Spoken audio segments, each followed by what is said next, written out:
Oh, okay, cool, man. Nice. Stack some cash, dude. Good luck with that today. But thanks for the good luck.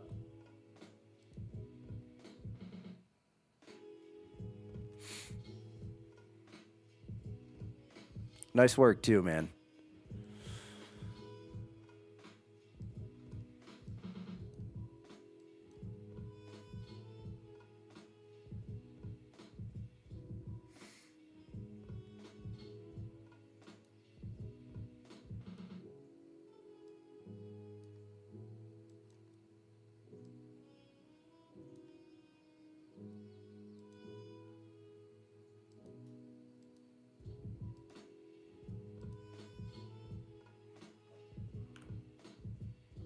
That's not what I wanted.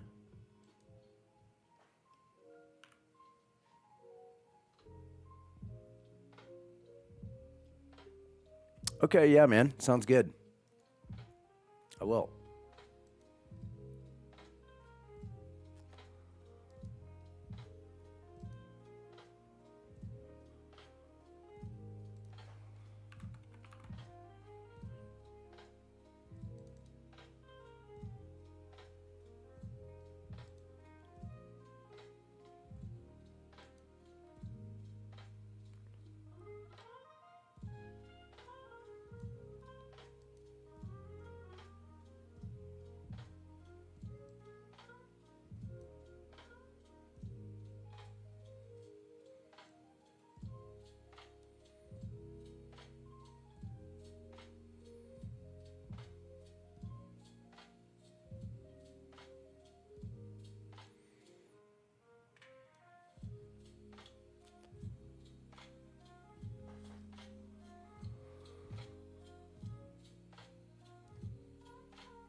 Yeah, I would be happy to, man. Send it in Discord. I actually found something else that I think you should watch. So whenever you have time, let me know and I'll send it over.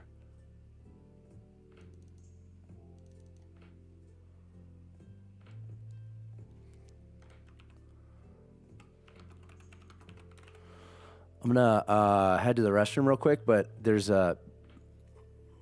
it's like a 4 hour video that whenever you have time, you should watch. Okay, cool. I think it's exactly what you need. It talks about the market, how it moves, market mechanics. It talks about some strategies. It talks about order flow, and I really trust I trust these guys a lot.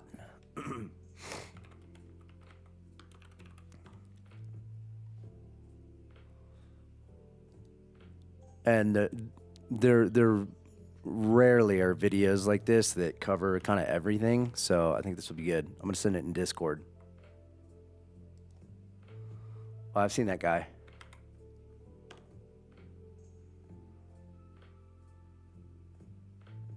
Yep, no problem, man.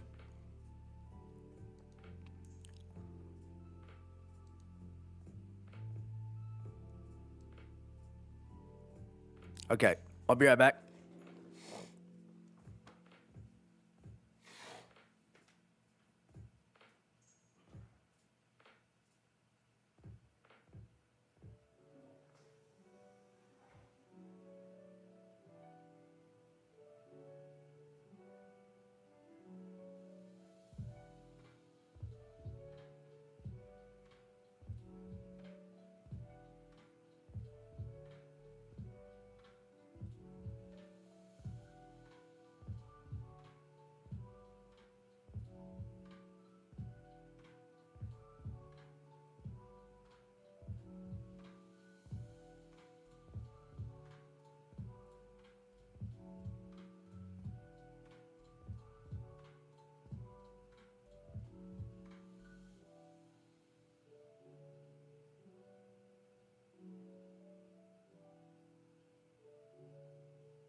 That was a pretty big rejection we had down there. Order flow was going short. Lots of selling happening, and then we got rejected down here. Big buyer stepped in right at VWAP, also the point of control. I don't know how much this is going to go up. Looks like we got rejected up here at the value area high. We could continue to go down. That could have been a temporary rejection, so just looking to take some scalps. Yo, what's up, Adam? How you doing, brother?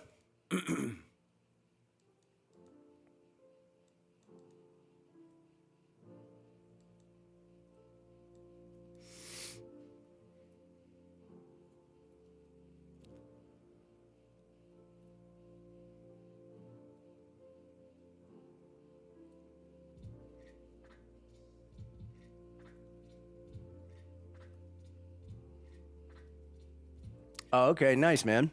That's what's up. I actually love staying at my parents' house. Well, my mom's house in Austin. Feels cozy. Nothing like nothing like having like the old snacks, and like my mom always has like this vegetable dip and stuff that I love. She stocks it up whenever I'm coming to visit. Decided I'm gonna do something a little fun for losses today. I took one loss, so this is let's see. This is I mixed in a bunch of like nootropics, bunch of bad tasting healthy stuff. So I'm gonna take a shot of it every time I take a loss today. It's good for you, but it tastes horrible. So I'm gonna get that shot in. Probably gonna have to chase it.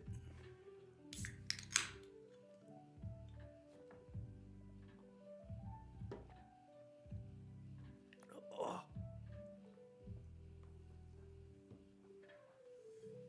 Okay. Oh.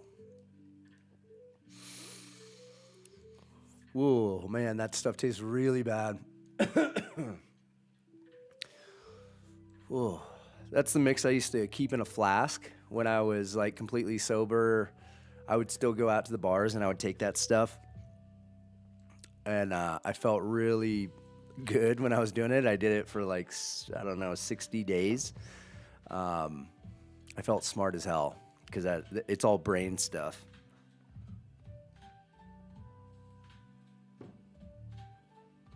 Oh.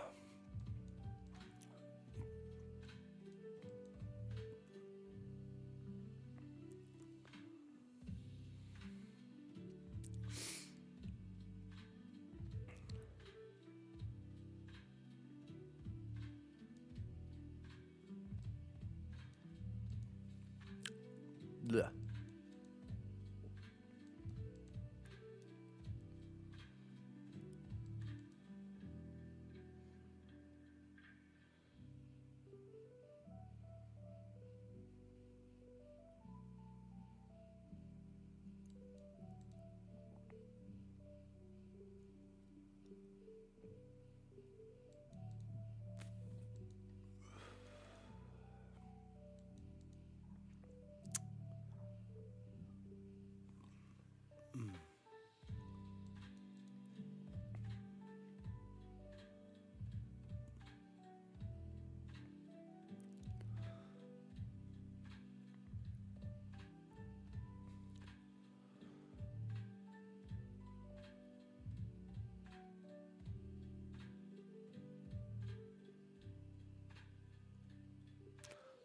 Oh my God. Did you guys see that?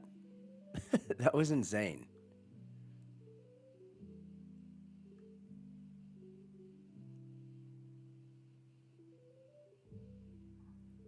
I'm going to add.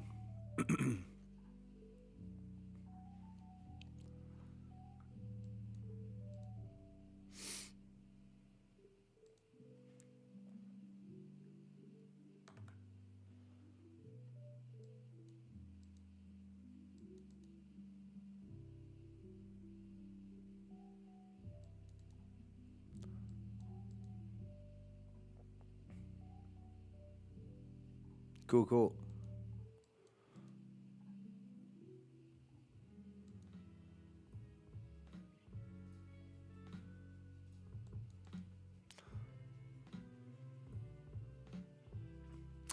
We got FOMC minutes today. I got to check the schedule. Let's see.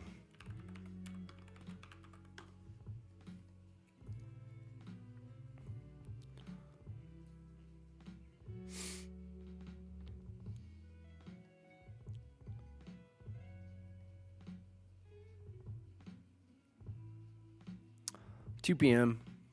Eastern time.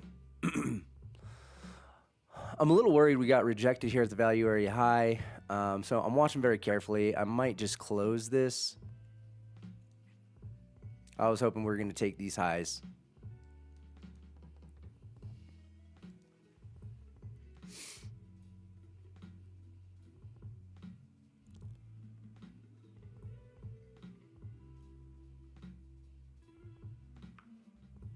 But yeah, if we're getting stuck up here, I'm watching the footprint chart over here. I think I'm just going to close this. I'll call it a win and just reassess. Looking like we might be getting caught up here. Similar thing happened yesterday, actually. So let's scroll back. You see this right here? This is the open. We shot up. We did not take these overnight highs, and then we came down. So I'm a little weary of this. Similar highs up here. Shoot up at the open, get caught right here. If we do start running for those highs again, I might be interested in taking a long again, but I'd like to see it get over this value area high and remain above it.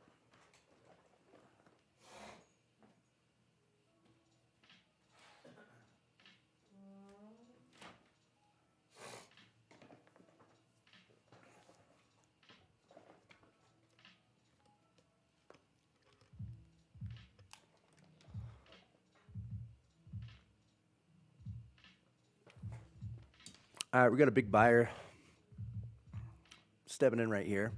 We are positive on Delta. Might take a stab on a separate account.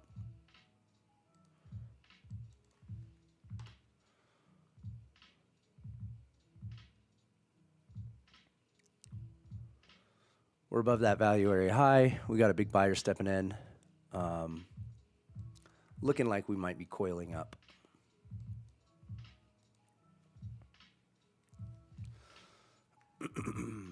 Small size, leaving flexibility for ads.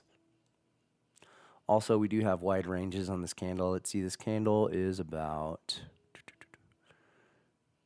70 points, 75 points.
Starting to look a little top heavy on this candle.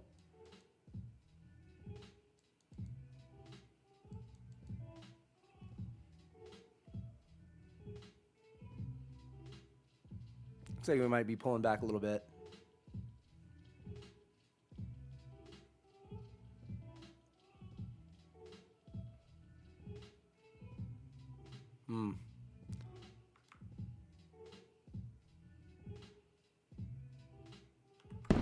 I'm going to exit that.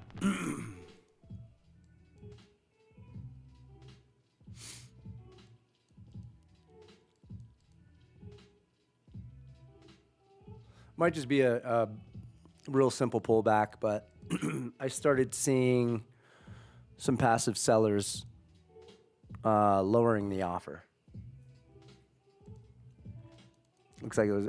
Looks like I exited a little prematurely, but I can always re-enter. I'm gonna chill for a second. I'm watching this area right here.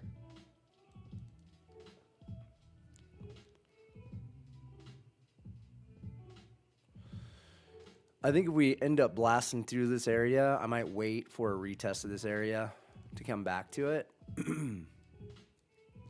Just looks like we're having. Here, let me show you. Right around here, looks like we're having a little bit of trouble, and it might be nothing. We might just blast through it, but you can see we got a lot of aggressive buy orders that are stacking up right here. And it could provide some resistance because we got a lot of passive sellers here, but if it's strong enough, we could just blast through and retest this and then keep going.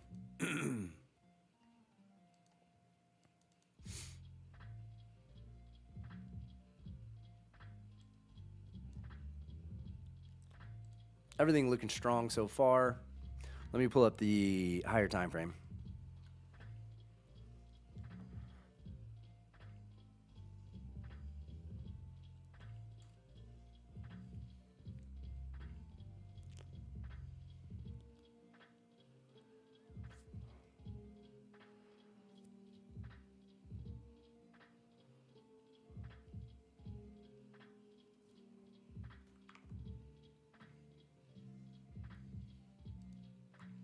Looks like we might be blasting through, potentially.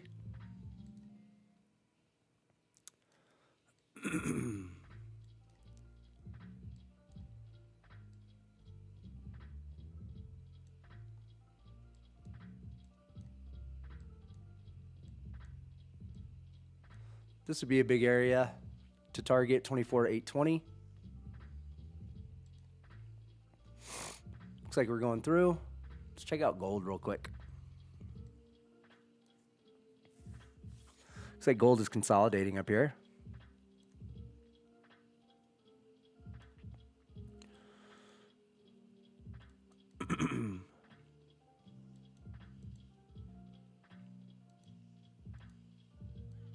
Still not completely through the woods at this area.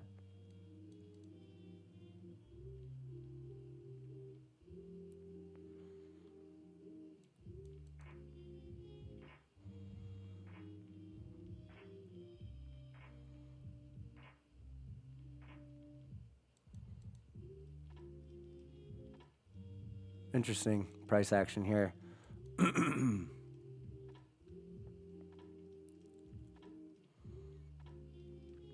We're still kind of stuck right here. Now we're below it. So I'm not really sure what's going on. I'm gonna watch here for a second. We might be coming down to retest this value area high. We could be consolidating. We could be reversing. I don't know, but what I care about is we're losing momentum on the upside, so I don't want to be in at a high price. I would rather, if we're going to start pulling back, I would rather be in at that pullback than to try and enter up here.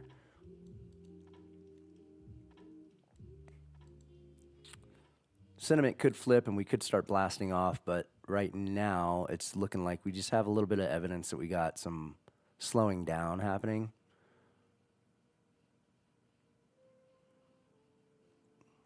And it's right around this area.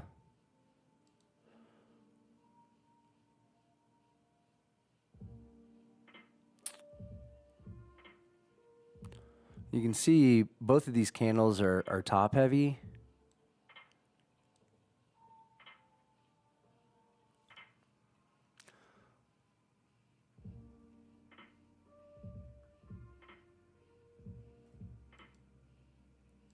This is looking better now.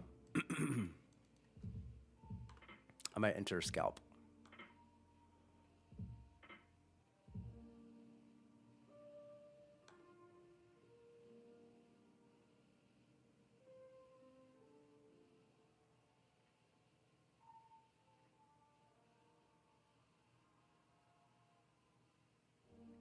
Looking for a quick squeeze up.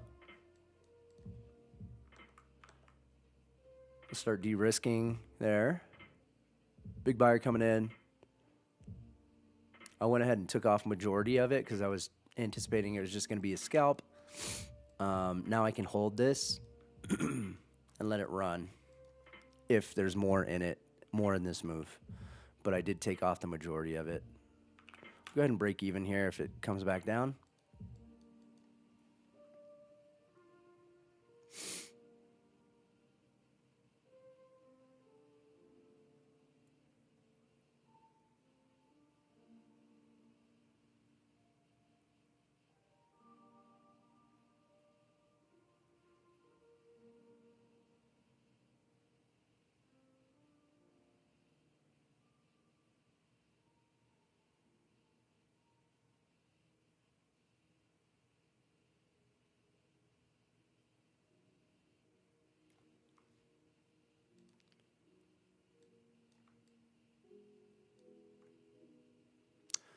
So what we're seeing here, kind of as a pattern on these candles, are we're top heavy. We have passive sellers, and then they're getting blasted through. Passive sellers here, they're getting blasted through. There was a big passive seller here. He got blasted through. So looking like the momentum was looking like it was slowing down because we were running into a ceiling, but the ceiling was not as strong as the buyers were.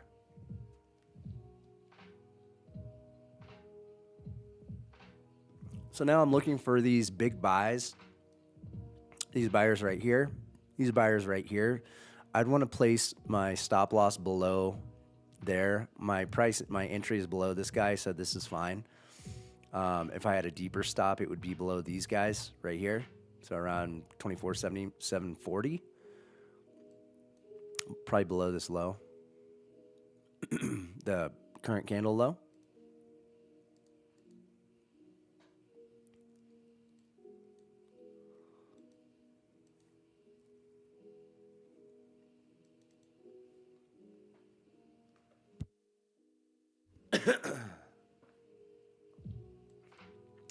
It's probably one of those days where copy trading is advantageous. Especially if I was just keeping it small. I could turn it on, but I don't know. Now that this move is kind of happened, I don't want to start copy trading when it starts getting a little riskier.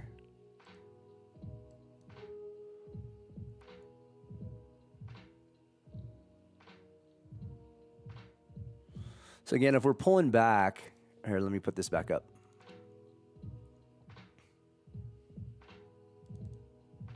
If we're pulling back, I want to see it, for the most part, stay above this area, 24,799 or yeah, right here. So that's where that big order is, right here. So if we're pulling back, I want to see it stay above this because I want to see this price defended by these big buyers.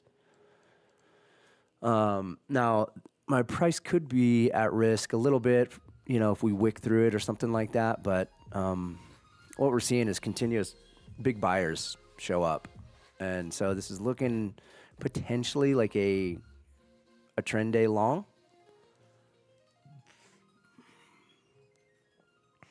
So on trend days, what am I looking for? I'm looking for order flow to remain bullish, big buyers continuing to step in, and areas that are validated to have strength and to be able to reject selling. So I would like to have a retest down here that gets rejected. Um, if sellers sell into this, I want to see it being pushed back up.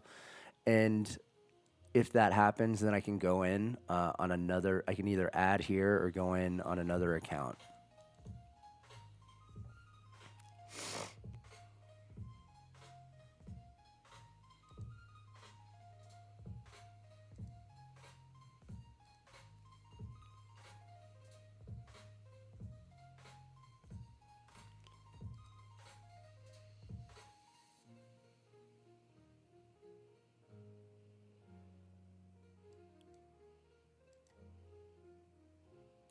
So right now I'm just preparing some other accounts so that if we get to see that pullback or whenever we see a nice entry, I can get back in. Or get in with my other accounts.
Looking like we're just running. That's what it looks like to me.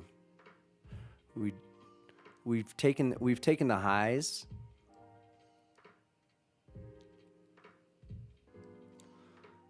and we're not even looking back. We're just going. And we have plenty of liquidity to run on the buy side.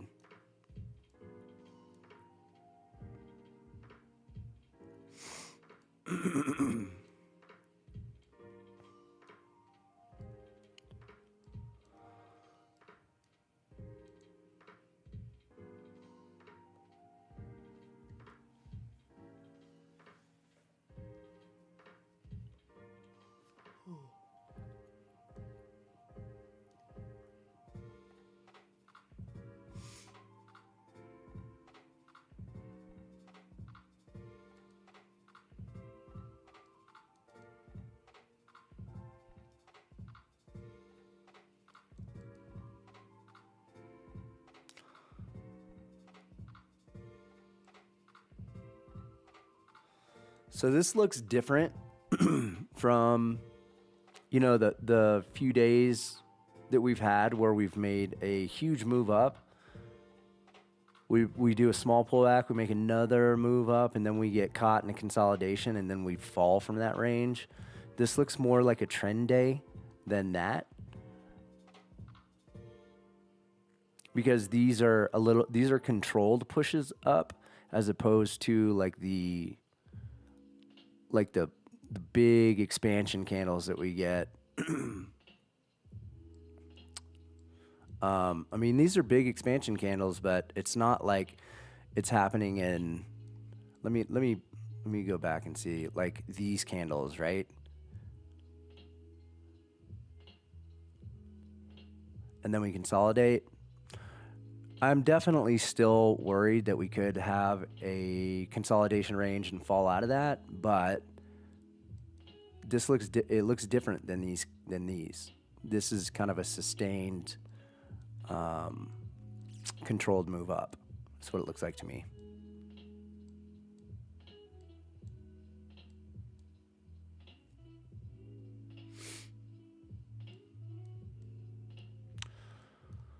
I do want to switch to NQ to see the big orders on there.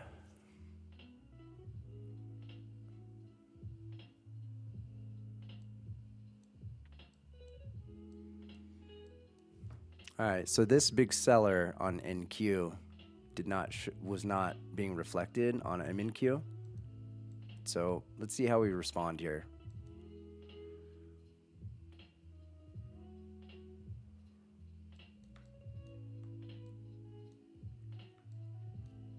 Looks like we could have a potential ceiling forming here at 24,900. We just blasted through it.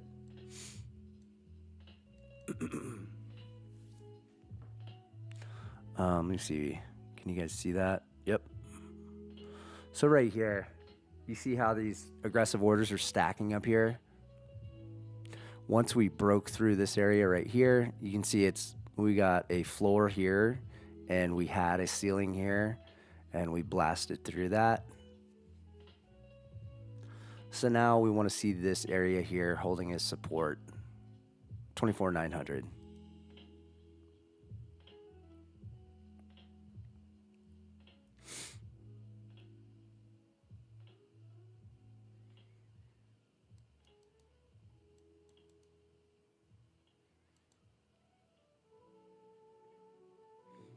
Give it probably like a 5 point range between 24,895 and 24,900.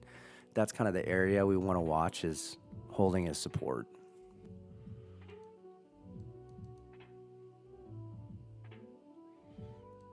Looks like one of those days where it's like it starts getting, so high that you don't want to enter buy orders because it makes you think, oh, we're due for a pullback. But on days like today, it's kind of like you have to buy high and sell higher. That's kind of the thought process. I think the mindset you have to be in.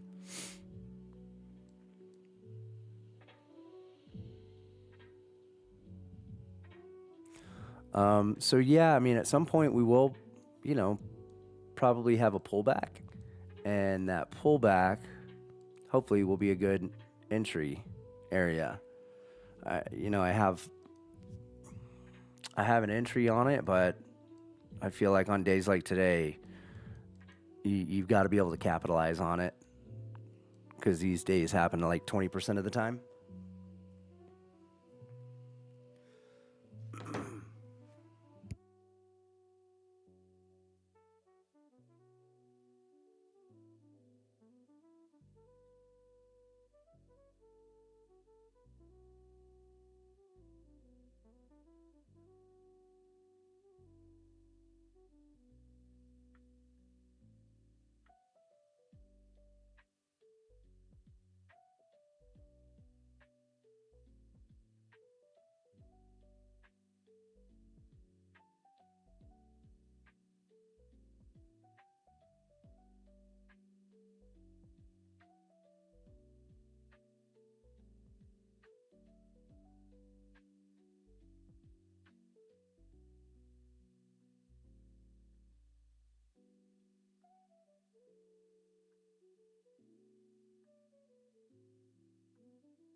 Oh shit. Yeah, I am muted. Thanks, buddy.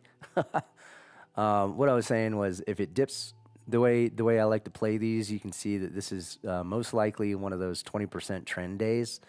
The way the candles are moving, the way orders are coming in, it looks very very controlled as opposed to explosive moves up and then consolidating.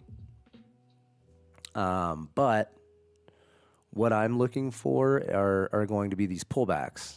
And if you had like a 20 EMA or a 12 EMA on this price action, you'd probably see nice coherence. But the way I'm planning on playing these is dips down here to these gaps. I will add contracts to, most likely on other accounts, and then I give it a lot of room to come down, pull back, and then I'll add down here in these gaps, all while keeping track of where these big players at, and so that your entries can align with them and be protected, hopefully by them. And if it falls to retest the previous big order, then you're adding another entry there, anticipating shallow pullbacks with the occasional deeper pullback. Keeping size small.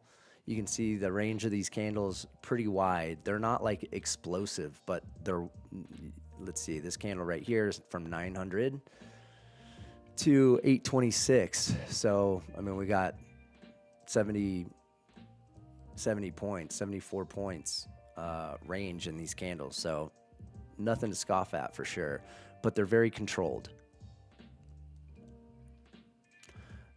Contrast that with, like, look at how this looks, and then let's scroll back.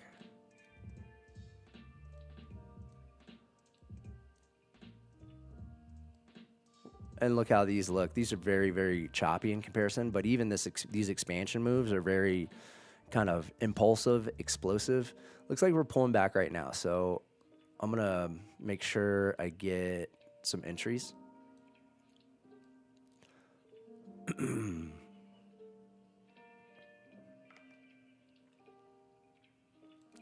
I got my other accounts pulled up down here.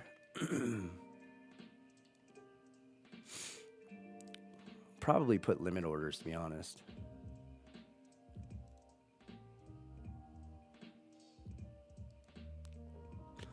We'll go limit order there.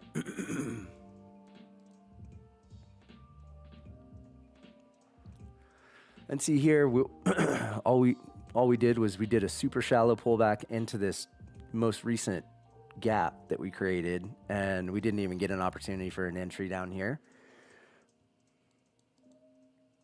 But eventually we'll have a deeper pullback that we can get into, most likely.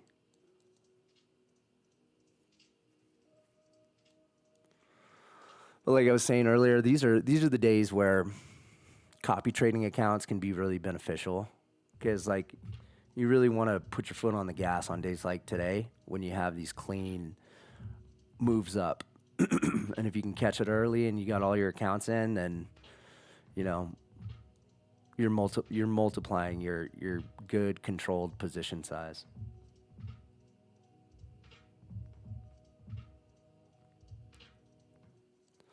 Yeah, looks like we're just running today, which I love that. But yeah, deeper pullback, and I'll get in with my other accounts too.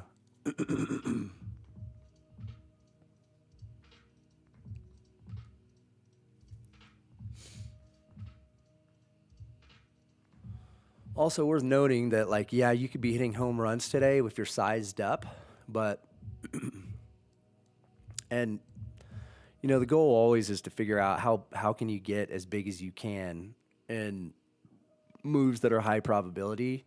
This looks like a high probability day, but you can also see this is 1 micro, and I don't have any emotional reactions to what's going on because it's 1 micro. Obviously, I'd love this to be 3 times the size, 5 times the size. But I came into the day with a plan, and that plan was to be scaling in and out of trades up to 3 micros. And I got a couple scalps, and then we were above the value area high, and I was not willing to risk more than one in case we pulled back. So kind of is what it is, but we'll try and get in with some other accounts if we have a nice dip.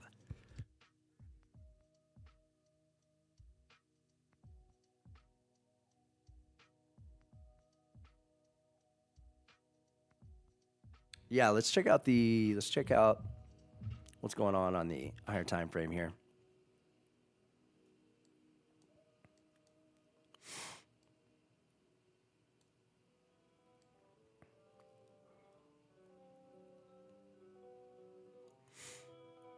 Yeah, so that's gold. Yeah, so if you're looking at the higher time frame on the weekly, we're still looking bearish. And this could just be a pullback. Potentially up into this gap area. Let me pull off I like let me just take this shit off.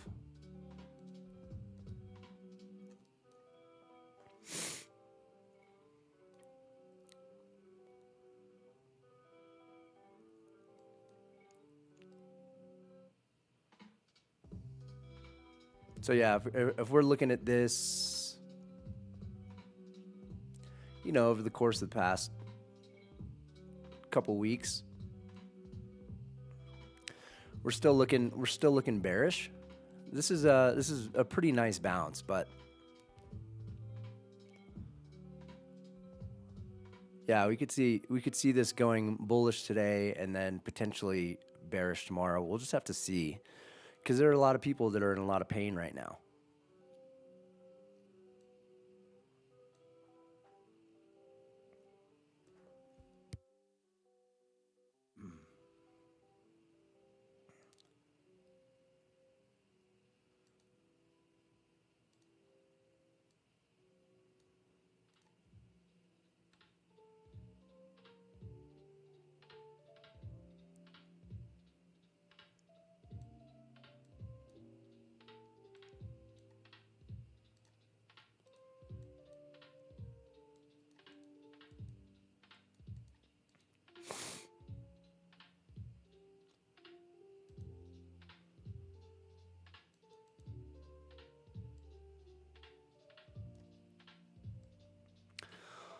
Man, I'll tell you what, I'd like to review my stream video of what happened this morning, because it was a good example of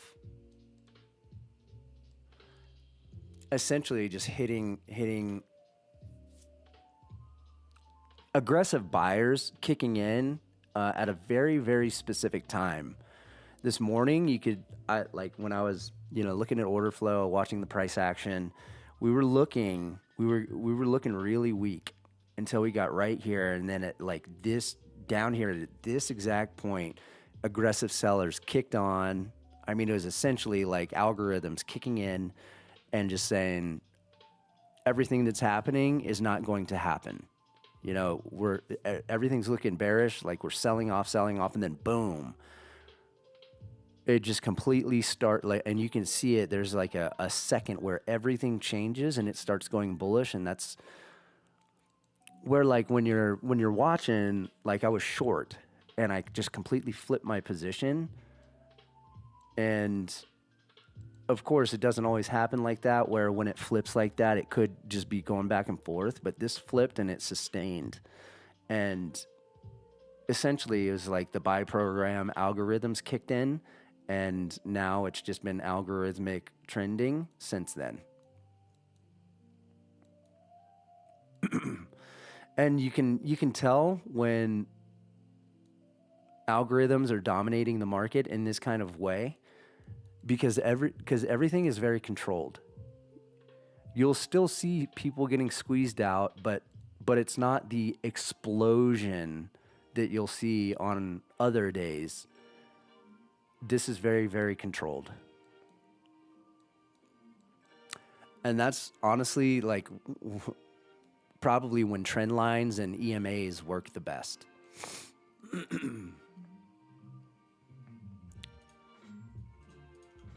Let me. I'm gonna pull up. I'm gonna pull up the 5 minute here, and let's put an EMA on here and see.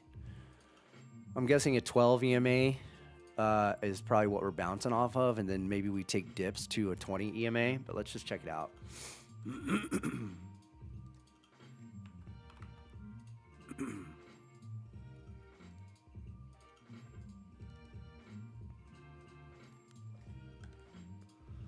Maybe it's 20. No, it's probably a. Actually, if this is a 9, this is going way more aggressive than that.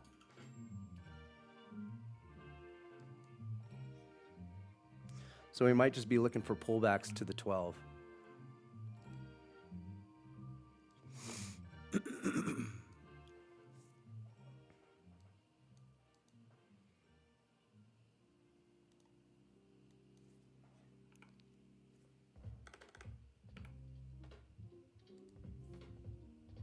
Maybe pullbacks to the 9.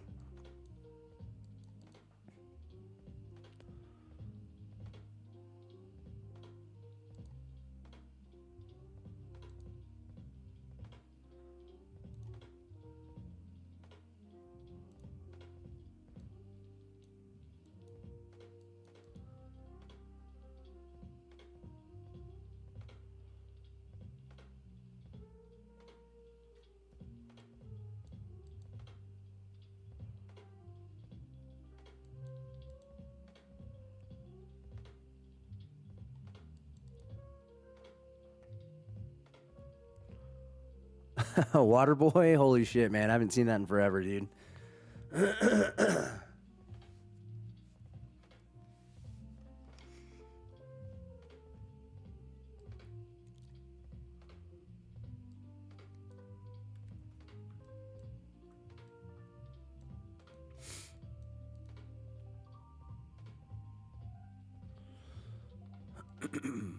What time is it?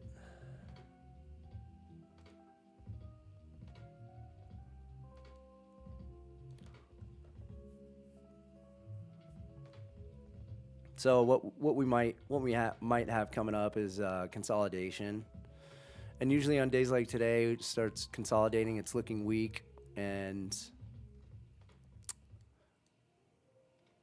kind of like the area where it's looking like it's confirmed weak is the area that you want to buy.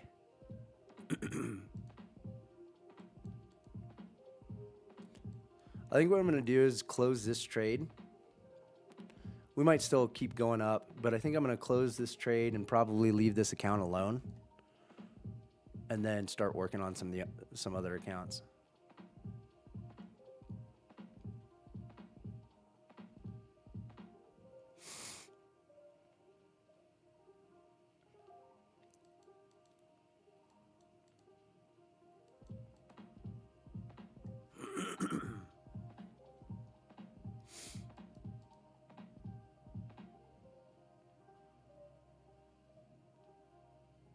Maybe 2,500 or 25,000.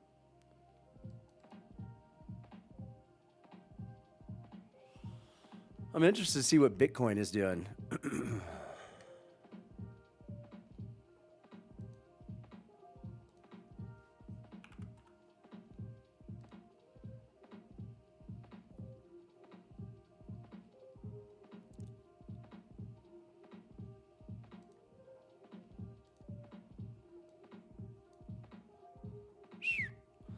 Bitcoin looks like it's coming back down. That's what it looks like to me.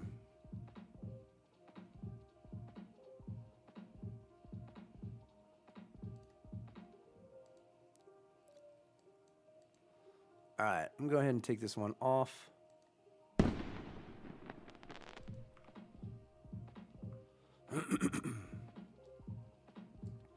Now I'm going to be waiting down here to buy on some other accounts.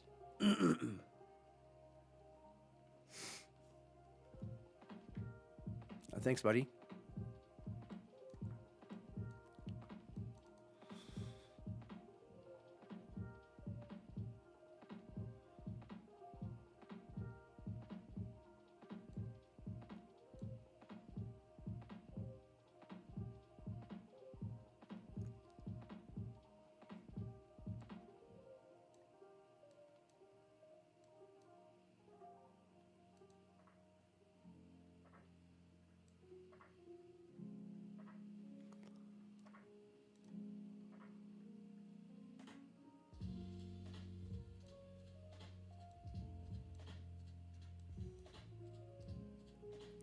So I'll probably just go ahead and throw some limit orders out.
So if we come back down here, because this is just one micro, so the difference between this, and where I'll probably stop out is probably down here at maybe 24/7 80-ish. So there's about 100 points between my first entry and where I would want to exit.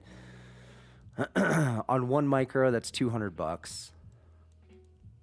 Adding this second one about midway through, so maybe $300 of risk in this trade.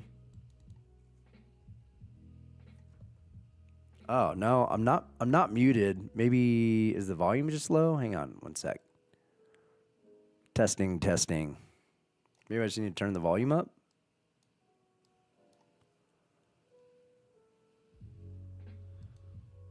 Can you hear me?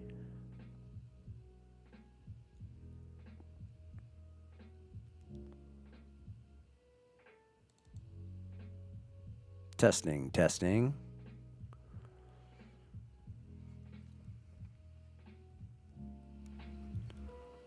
What about that? Testing, testing.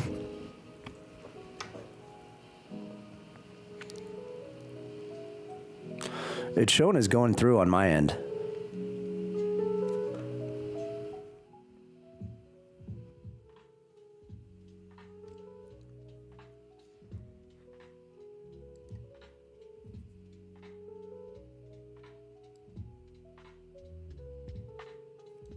Let me put my headphones in too.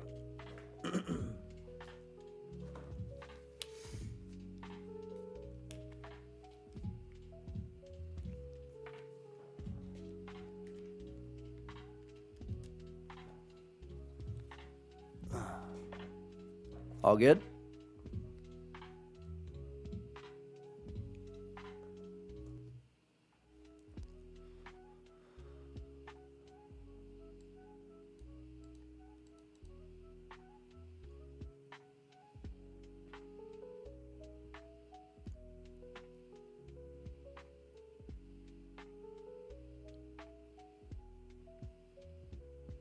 If we keep, all good, man.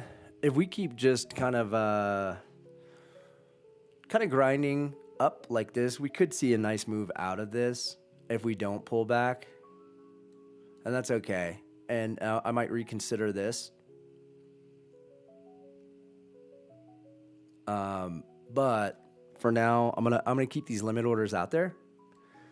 Kind of anticipating that maybe we do a little consolidation and then we do a dip and then we continue moving up. That's kind of what the plan is to catch it when it's pulling back.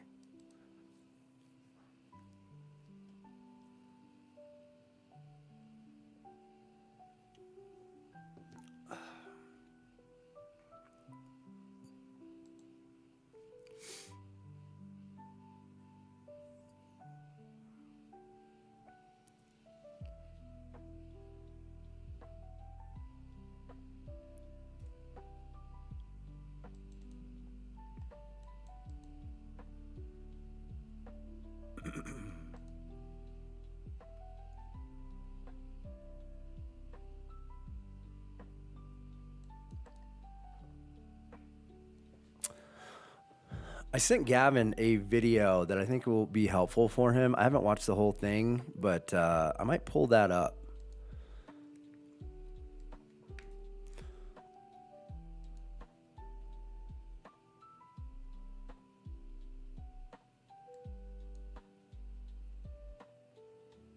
I really like these guys. And so, Adam, you know, yesterday we were talking about gurus that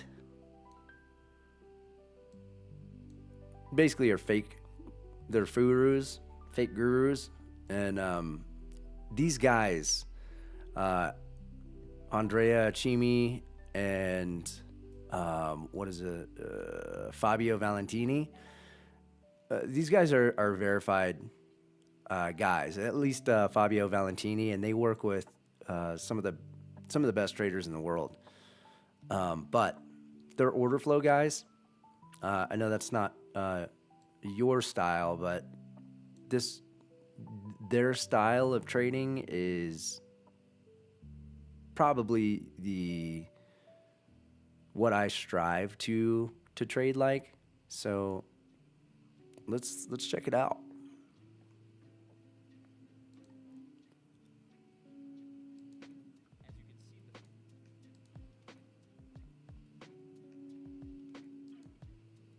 Yeah, Furu.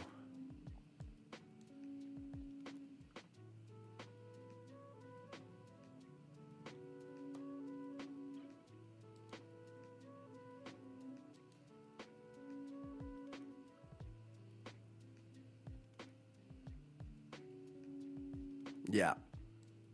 Me too. All right, let's see. Dude, YouTube is probably going to give me a copyright warning for putting on this YouTube video. It's so annoying. Like I never understand like what's possible, because I see other people watching YouTube videos, and it's such an annoying thing to me that like I can't do what I want. I just want to do what I want. I think my current understanding of it is that you can watch YouTube videos, but it's like you have to add your own commentary. So maybe I'm going to have to stop the video every once in a while or something and talk about it. I don't know. It's so stupid. Here we go. Let's see. If you clicked here, it's probably because you're another financially illiterate who just goes on YouTube to search how to make some money with trading. Maybe you saw a guy claiming to have become rich by flipping some meme coin, or you saw a forex guru flaunting his Lambo and his lifestyle. Just know that's all bullshit. It's all a scam. Forget about it. That is not professional trading. Plus, every video on YouTube that has a title similar to this one will likely show you how to draw a bunch of lines on a chart, follow some price patterns, or some magical combination of indicators. And you'll end up trusting people with zero credentials. Try trading with a broker they have an affiliate link with, so that they can earn commissions from the money you will eventually lose. So you lose money, you'll have to buy their premium program or some signal room or some other short. I love it already. Not lead you to trading success anyway. You'll become a gambling addict, fall for more scams, and lose money for years. And I'm not joking, this is literally what happens to millions of people that approach trading. But like for both of us, today you've clicked on a video, which is slightly different. A video where someone, yours truly, will finally wake you up. It's hard for you to hear? Oh. Actually works. Where you'll understand it's not all fun and games and quick money on a chart. I will be brutally honest with you, so you know how it really works. See if trading is even the right business model for you and what it actually takes to be successful.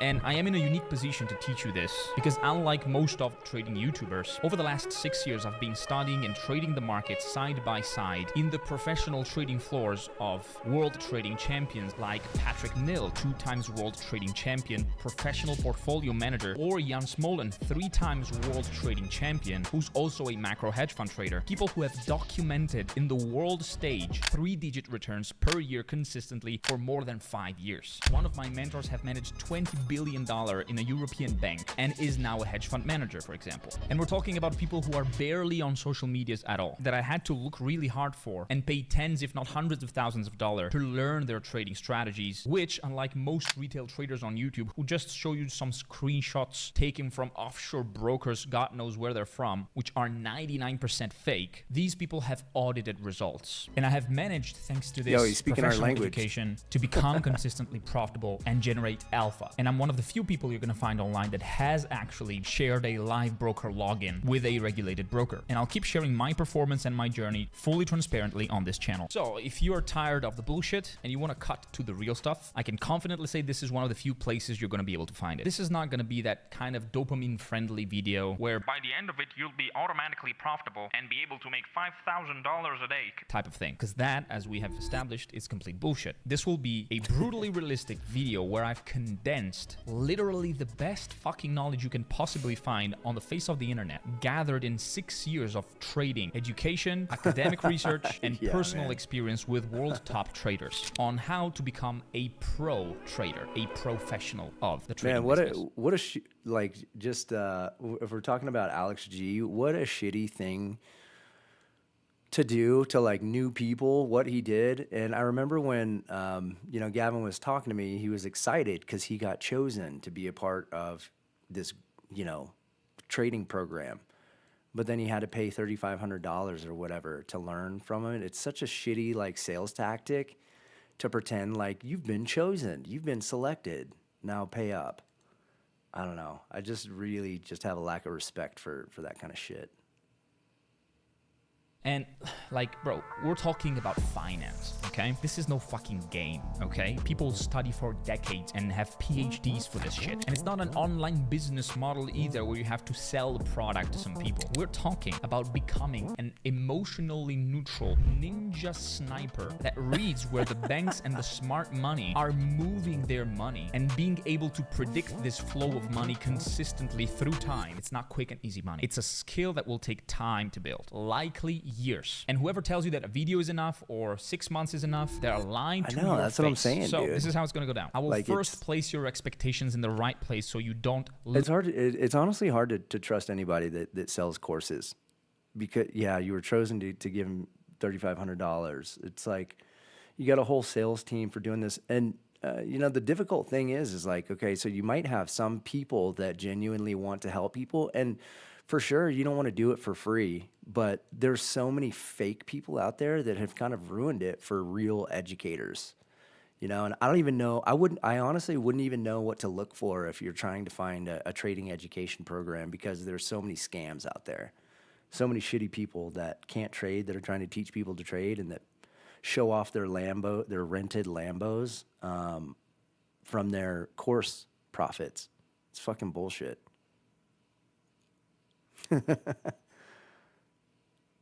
I know, and like I don't know. It's almost like I don't know. I don't know. Honestly, like I wouldn't even know where to start. Like if I wanted to privately mentor people or something, it's like it all seems scammy these days. Everything. Lose your money like a degenerate gambling right away. You're welcome. I will show you what financial markets really are, the difference between an average retail trader and a pro trader who can manage to build generational wealth with trading, how professionals read the markets, how they analyze it through fundamentals, order flow and option flow, how do they build a strategy and what strategy they use, and being able to not only survive in the game but thriving in it, making 2, 3, even 4-digit returns. I'll tell you what, I would really like to have access to. I wish we had somebody on our team, over here that really, really understands options flow. I would really, really like that. There's a guy on X. You might have to check him out at some point, but here his name is Matt, and he's got a platform called Rocket Scooter. And it's all about options flow, and his platform creates levels that, I mean, he's been winning these competitions, and I've watched some of his content, and he seems pretty legit. But I'll shoot you his profile. I'll send it in Discord. Maybe I'll just send you his YouTube channel, and you can just check out his content whenever. But I wish we had somebody that was, you know, in our Discord and our streams that knows options flow. I feel like that could be a really important piece. Let's see. Let me see if I can find his channel real quick.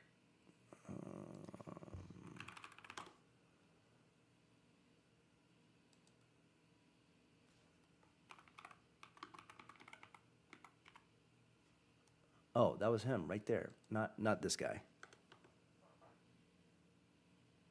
This guy right here. Day trading with Matt. So, yeah, check out his channel. Check out some of his content where he's talking about his platform. I don't know. He seems to have a pretty high success rate with his strategy using options flow. So that would be cool. And I know you're into options too, so it might be of interest for you as well. But dude, and you probably have the skill set and the, you know, desire to be really in tune with that stuff. I know you got your own strategy, but adding options flow would I think would be really cool.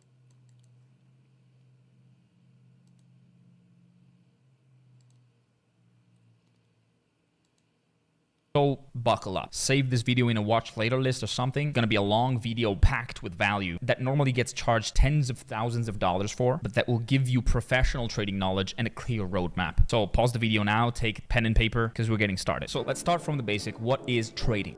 Is it like trying to buy a meme coin at $1 and then selling it at $20 for a 20x profit? Technically, yes. Or trying to trade Forex every time price crosses a weird line? Technically, that's also trading. Those are retail trading strategies that 99% of people use to lose the savings they were supposed to use to pay off their student loans. But that's just a more advanced and cooler form of gambling, right? It's a casino. Dude, very so few get lucky, very few times. 99% don't. That is not a reliable business model. What professional trading really is the most advanced and at the same time the most accessible glitch in the matrix. It's not a business, okay? You're not creating a product and then selling it to a market for a profit. But for the purpose of this video, for those who seriously want to learn the skill of trading and become able with a couple of smart decisions every day, repeated for a long time to potentially make fuckloads of money, we need to properly differentiate retail trading from real professional trading. And for us, a definition of a pro trader is a person who is capable of consistently milking money out of financial markets by executing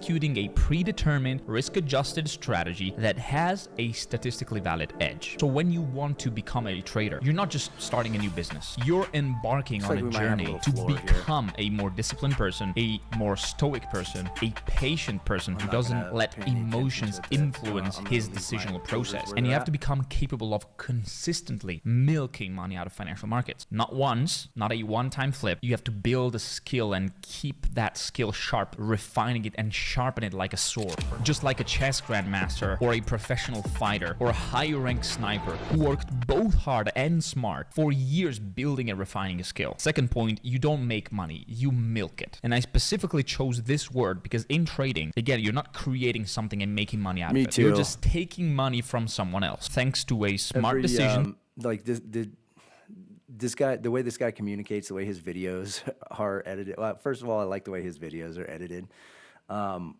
But him and his business partner, who they're launching a order flow platform that I'm pretty interested in. I might subscribe to it, but Fabio Valentini, they're very, very real in the way they communicate about trading, and I love that. It's a big change, not scammy whatsoever.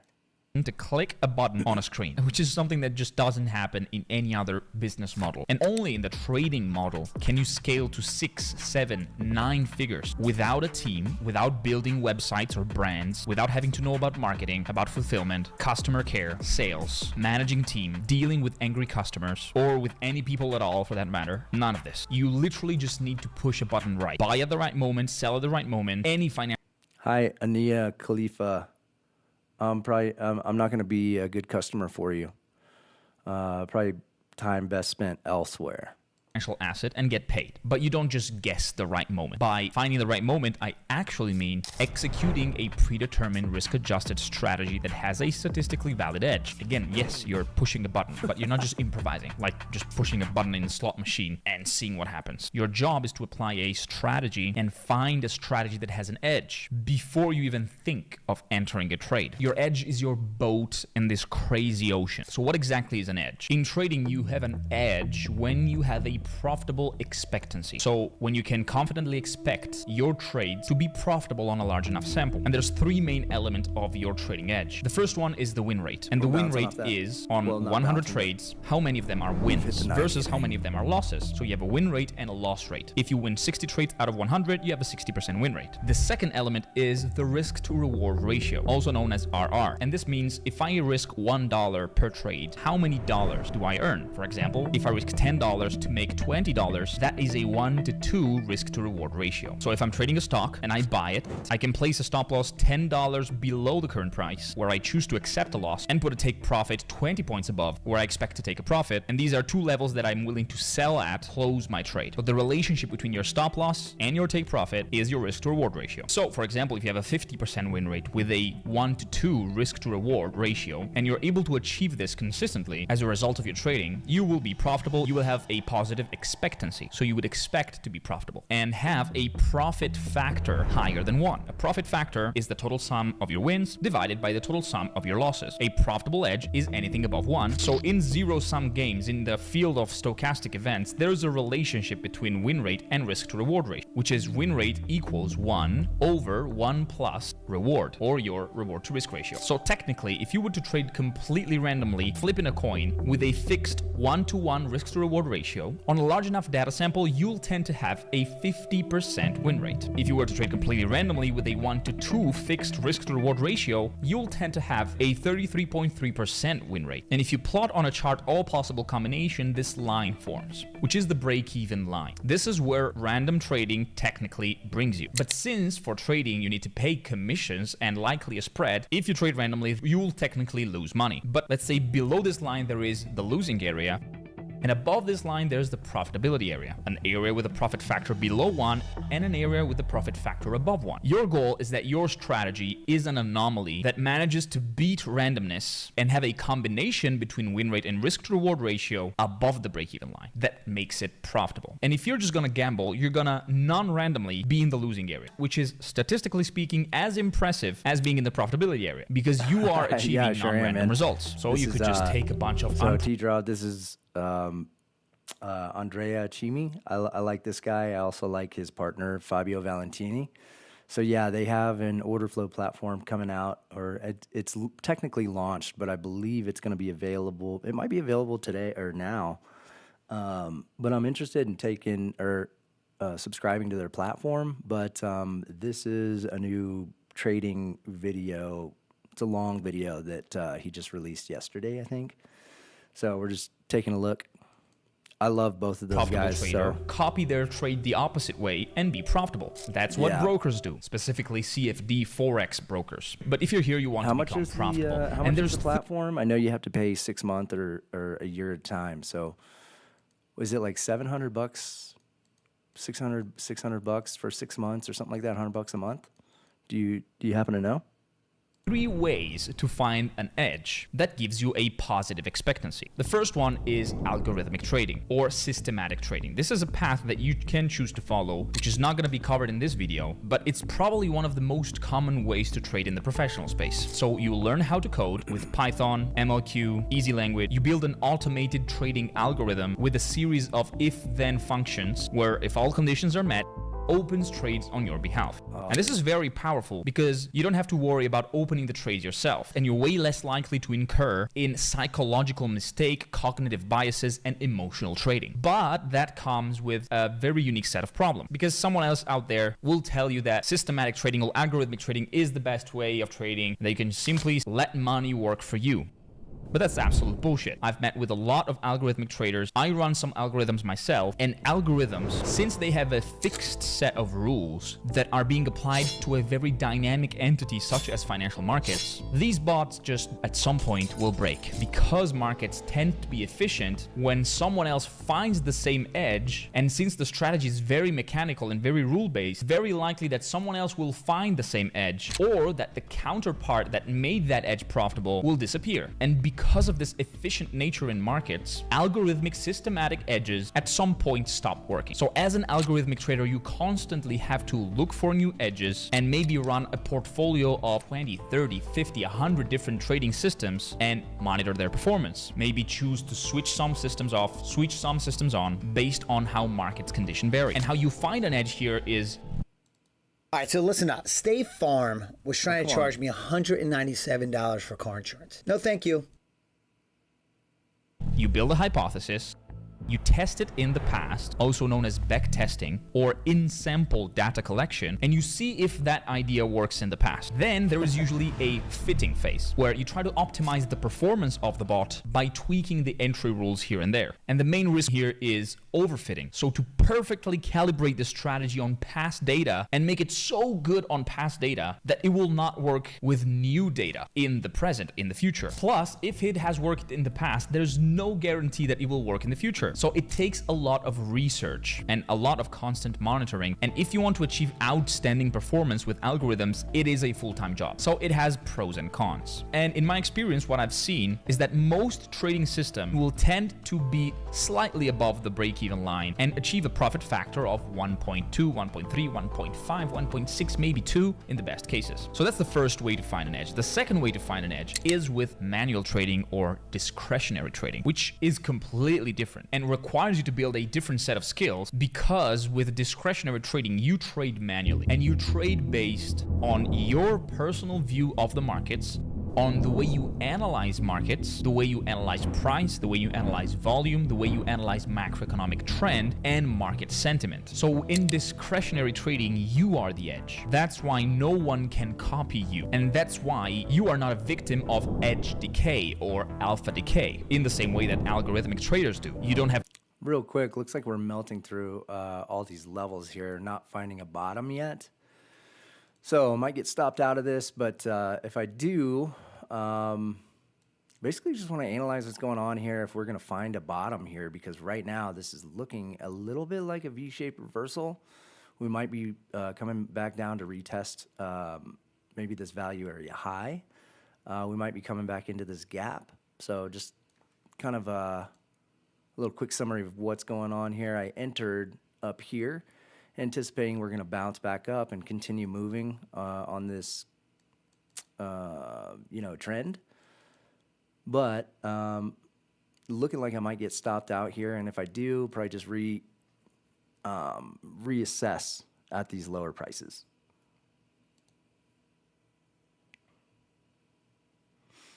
Have to learn how to code, but you have to learn how to analyze markets and how to get in tune with the markets and being able to analyze the sentiment of the markets. And by training your pattern recognition abilities to recognize patterns through hours and hours of sitting in front of the charts and patiently executing your smartest trade ideas, which is still a logic-based and rational way of doing trading, but it's not based on statistical, mathematical probability. It's based on subjective probability. Something similar to Bayesian probability, where as new factors come into place, the probability of an event happening vary through time as you gather new information. And discretionary trading is a skill that takes time to master, but it's like training your own neural network. And not a lot of people are able to have the mental resilience to be able to become successful discretionary traders. But those few who manage to become one, their edge is way above the profitability area. The most successful traders I've met, even though they do run also algorithms, they've all built a skill of discretionary trading. They know how to read order flow. They know how to understand macroeconomic. They've seen the reactions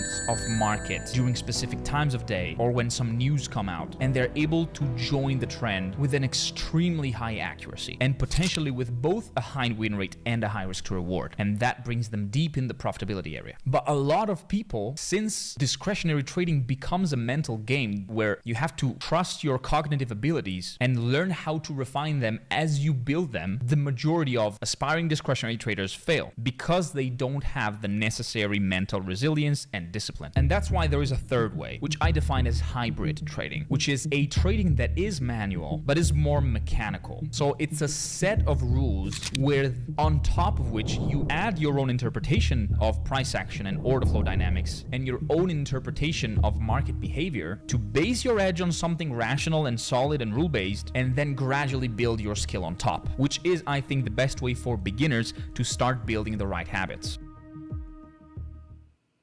So we have understood what an edge technically is and the 3 different ways to find an edge. But before you choose how to trade, there's also other things you need to consider. And a very crucial choice you have to take is which style of trading you're going to implement. Because you could either be a scalper or a day trader, so trading inside of a single day and take short price movements, and maybe your trades will last some minutes or some hours. And that is a trading style that requires time in front of the charts for at least 4 to 5 hours every day, which is likely compatible if you have another stream of income as a freelancer, for example. Because in the early stages, you're not going to make a lot of money and you still need some stream of cash flow to survive. And becoming profitable as a day trader in under 1 year is very unrealistic. Or if you work a 9 to 5, for example, you can start with swing trading, which is a much better option if you don't have a lot of time to trade. Because swing trading requires way less active management of positions, and you open a trade to stay inside for days, weeks, or even months if you are a position trader. So with swing trading, you try and join longer term price swings. So based on how much time you can invest in trading, you should choose a trading style that fits your schedule. And again, in this video, we're going to take a look at day trading strategies and swing trading strategies. Or if you think that you don't feel ready to embark on the trading journey that is not worth for you, you should consider investing instead and gradually build your capital through time with other sources of cash flow, and simply use financial markets as a place to park your capital, not have any active management of your capital at all, and have a business, a job, or a freelance profession as your source of cash flow to pour money into your investment account to avoid your capital being eroded by inflation, which is something I strongly advise everyone to do. And maybe we'll do a video about investing in the future here, but now we're talking about trading. So in this next chapter, we'll start understanding financial markets, how they really work, and understanding the money flow of the markets.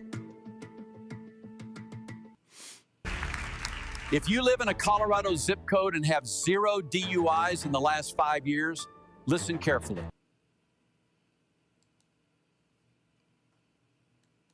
This is a pretty heavy pullback here.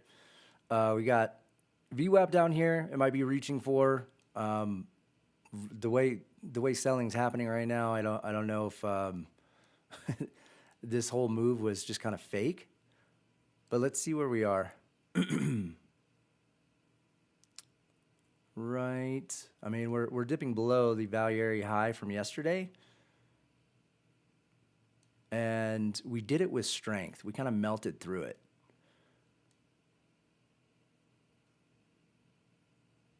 Yeah, I sent this to Gavin. Yeah, it's totally blowing through these levels. And so I'm just wondering, I mean, it's looking like it wants to reach at the very least for this VWAP right now, which I might just exit this and wait, because it's selling isn't slowing down right now. So I'm gonna wait, I'm gonna chill, see how we react down here. That's one of the reasons I don't love just putting limit orders out without analyzing what happens at the zone. But because I thought this was going to be a nice trend that was going to continue, not just a momentum move, I was willing to put the limit orders out there. But that's okay. Let's keep watching this shit.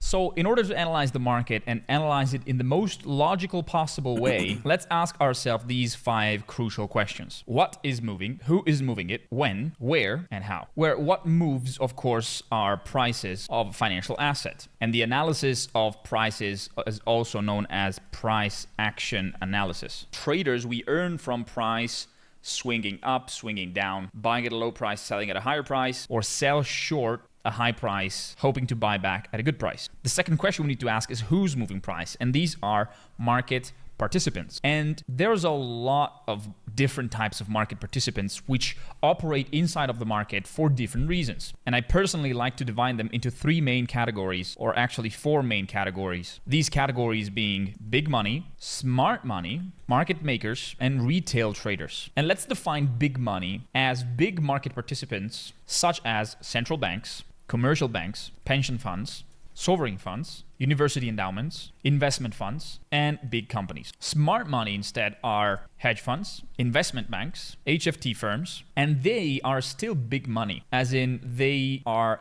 a big portion of the who moves the market. And we need to make a distinction between smart money and big money, because what we mean by smart money is not just the big money market participants such as central banks, commercial banks, pension funds, sovereign funds, blah, blah, blah, that are inside of the market to stay for a long time. And they just pour money into the markets without caring too much about filling of their orders. Smart money participants instead engage and invest a lot of money in something called execution alpha, which is basically a field of trading that refers to how do we optimize the execution of such big orders in such a way that we pour this big money without impacting price and basically not caring about where you get filled. These market participants are putting a little more effort into having an alpha also in how they place these big trades in the market, and they will engage in smart order routings, maybe some order flow manipulation tactics. And this is, for example, a screenshot that I've taken from a company that as a main job and business model is providing best execution algorithms. And they have several ways that they implement this execution alpha, such as volume-driven algorithm and price-driven algorithms, where big orders are poured inside of the market based on volume-weighted average price. So from the open, close of the session, as price moves and volumes move throughout the day, so the market volume goes up and the volume that they're feeling is kind of following how volume averages throughout the session, so they don't get slipped too much. Or they have time-weighted average price, so they just place the orders gradually throughout a single session, but at the same level of volume. There's participation, target close only at the closing of the session,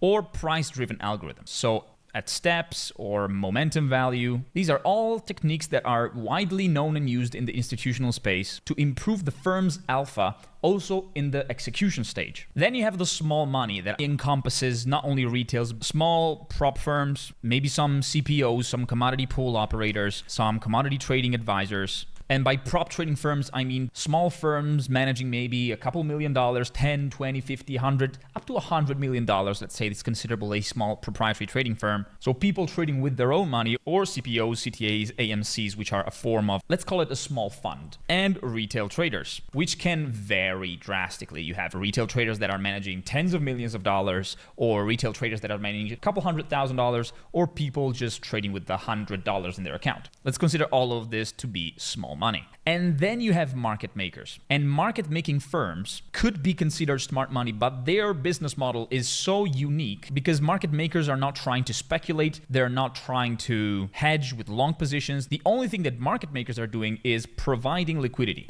So as we will see later, every market has a bid price and an ask price. The bid is the closest buy offer. The ask is the closest sell offer. And the distance between these two is called spread, because maybe if you want to sell, you can sell to a buyer at 99, and if you want to buy, you're going to buy maybe at 100. And so this $1 spread is what people pay to be able to trade market. And market makers are the ones selling here and buying here. And so the spread that is paid by trader, that's what they earn. So they quote both the ask and the bid and earn a spread. Every time price goes up and down, up and down, up, down, a single tick, that's where and how they earn money in all sorts of market. And this will later be important to understand, and we will explain it thoroughly, because a lot of, for example, the volume that is moved in stock market indices futures contracts comes from options market makers, for example. But again, we'll talk about this later, but it's important to identify them as a specific market entity. And so all of these are market participants that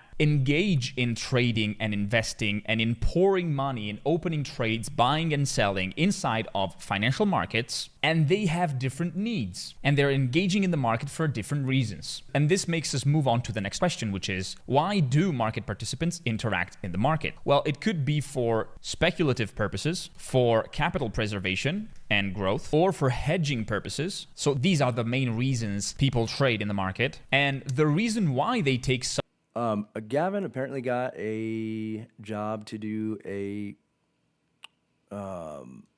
redoing a kitchen. So that's a good thing. Gonna stack some cash. such a decision and the analysis of why traders and investors might act in a certain way in the future is called fundamental analysis. And fundamental analysis is the analysis of the fundamentals, the analysis of the nature of markets. So for example, if someone is trading a stock, the reason why he's buying that stock, regardless of the purpose, for example, why a rich person might want to buy gold instead of keeping cash, for example, for capital preservation and growth purposes, might be for macroeconomic reasons. So macroeconomics is one type of fundamental analysis that leads market participants to take decisions. If the expectations on inflation are going to be very high, you would expect a lot of money flow from all sorts of market participants inside of gold, because gold is the ultimate inflation hedge asset. Or fundamental analysis declines also in the real fundamentals of each asset class. So each market has different fundamentals, different drivers that drive the flow of money inside of that particular market. For example, we just said gold as an inflation hedge. Stocks, for example, are driven mostly by risk appetite. Bonds, for example, are also used as a hedge for inflation, but more of a way to park money, but also used if an investor wants a fixed income. So for stock, for example, if Apple has a new amazing CEO or something bad goes wrong about the company, that will move price because it will move the fundamentals of the markets. So the analysis of fundamentals of each market answers the question why the perceived value of that specific asset or asset class is changing through time and is, as a consequence, going to affect prices. So as you become a trader, it's going to be very important for you to be consistently finding reasonable answers to why the perceived value of an asset, which is its fundamentals, will drive what ultimately moves, which is price. Because prices will always be a reflection of the market participants' opinion of what the fundamentals of that asset are. So we understand that financial market prices are moved by market participants that act based on what type of market participants they are for different purposes and basing their decision on fundamentals. So fundamentals answer to the reason why something might happen, especially in long-term price movements. For short-time price movement, it might be because of execution alpha or market makers hedging activity or some retail traders doing some crazy stuff like what happened, for example, in GameStop. Now, how does all of this happen? So let's answer the question, how? How do market participants move money for fundamental reasons that move prices, but how does that happen? This happens with a constant flow of buy and sell order, also known as supply and demand, that enters. Might be interested. So right now, I'm looking at this VWAP level here. Might be interested in taking a buy here, but I'm gonna wait for some confirmation here. Not on this candle, but potentially the next candle. But the way this is moving right now, it's just like kind of melting through all these levels. So have to see something pretty significant right here on VWAP. This move right here was a pretty big surprise for me. V-shaped reversal. And I guess the question right now is, are we going to be bouncing from this level, or are we going to be going for low of day? You know, on the higher time frame, we're still looking bearish. So let me pull that up real quick.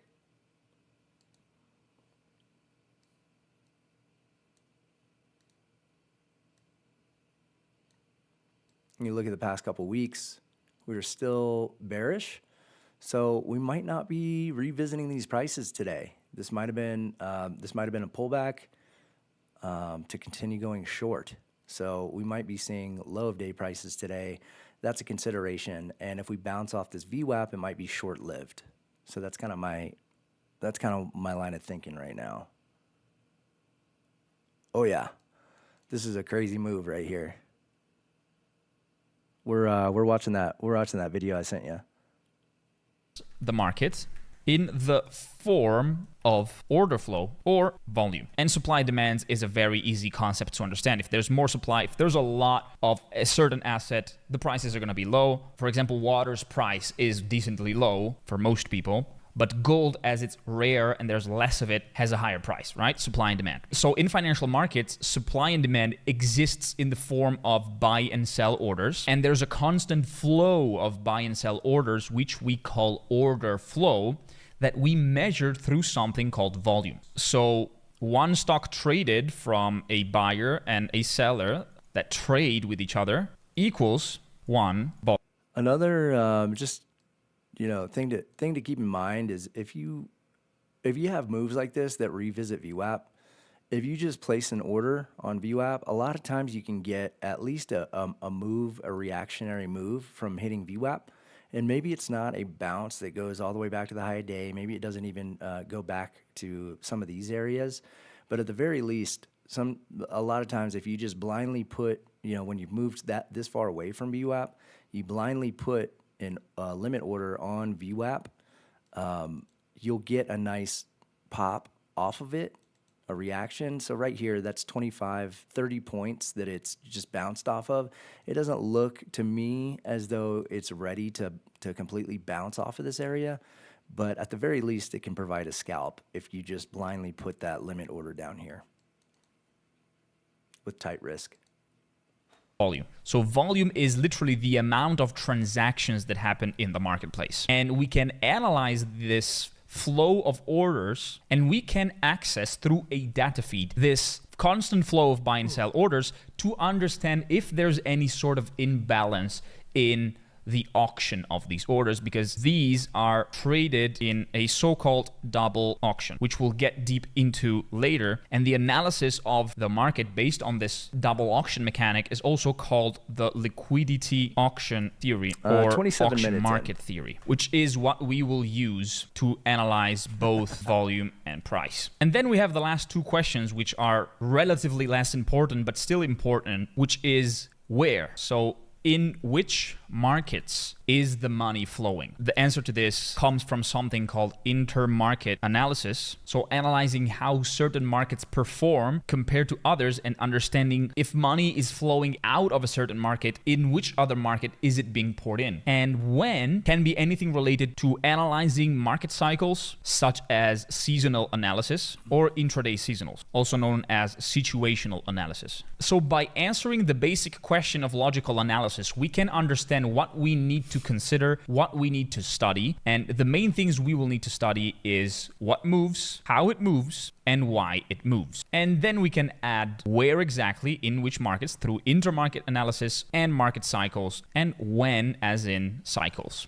One more thing that I forgot to add is sentiment analysis, which is also something very crucial that is multi-faced, it's diverse, and there's many ways to do sentiment analysis, but it's basically the analysis of participation. So seeing what's the overall sentiment, see how different market participants are participating in different asset classes, and you can, use instruments like retail sentiment. There's a lot of retail sentiment tools that tells you what retails are technically doing, or institutional sentiment with something called the COT report, etc., etc. Or as a lot of people, for example, using Twitter, analyze the overall sentiment of traders around the world. So to recap, what moves prices? Price action. Who moves the market? Market participants. Why do they move the market? Because of decisions they take based on speculative purposes, hedging purposes, or capital preservation for fundamental reasons that can be due to macroeconomics, single asset fundamentals, or market sentiment. How do they move prices?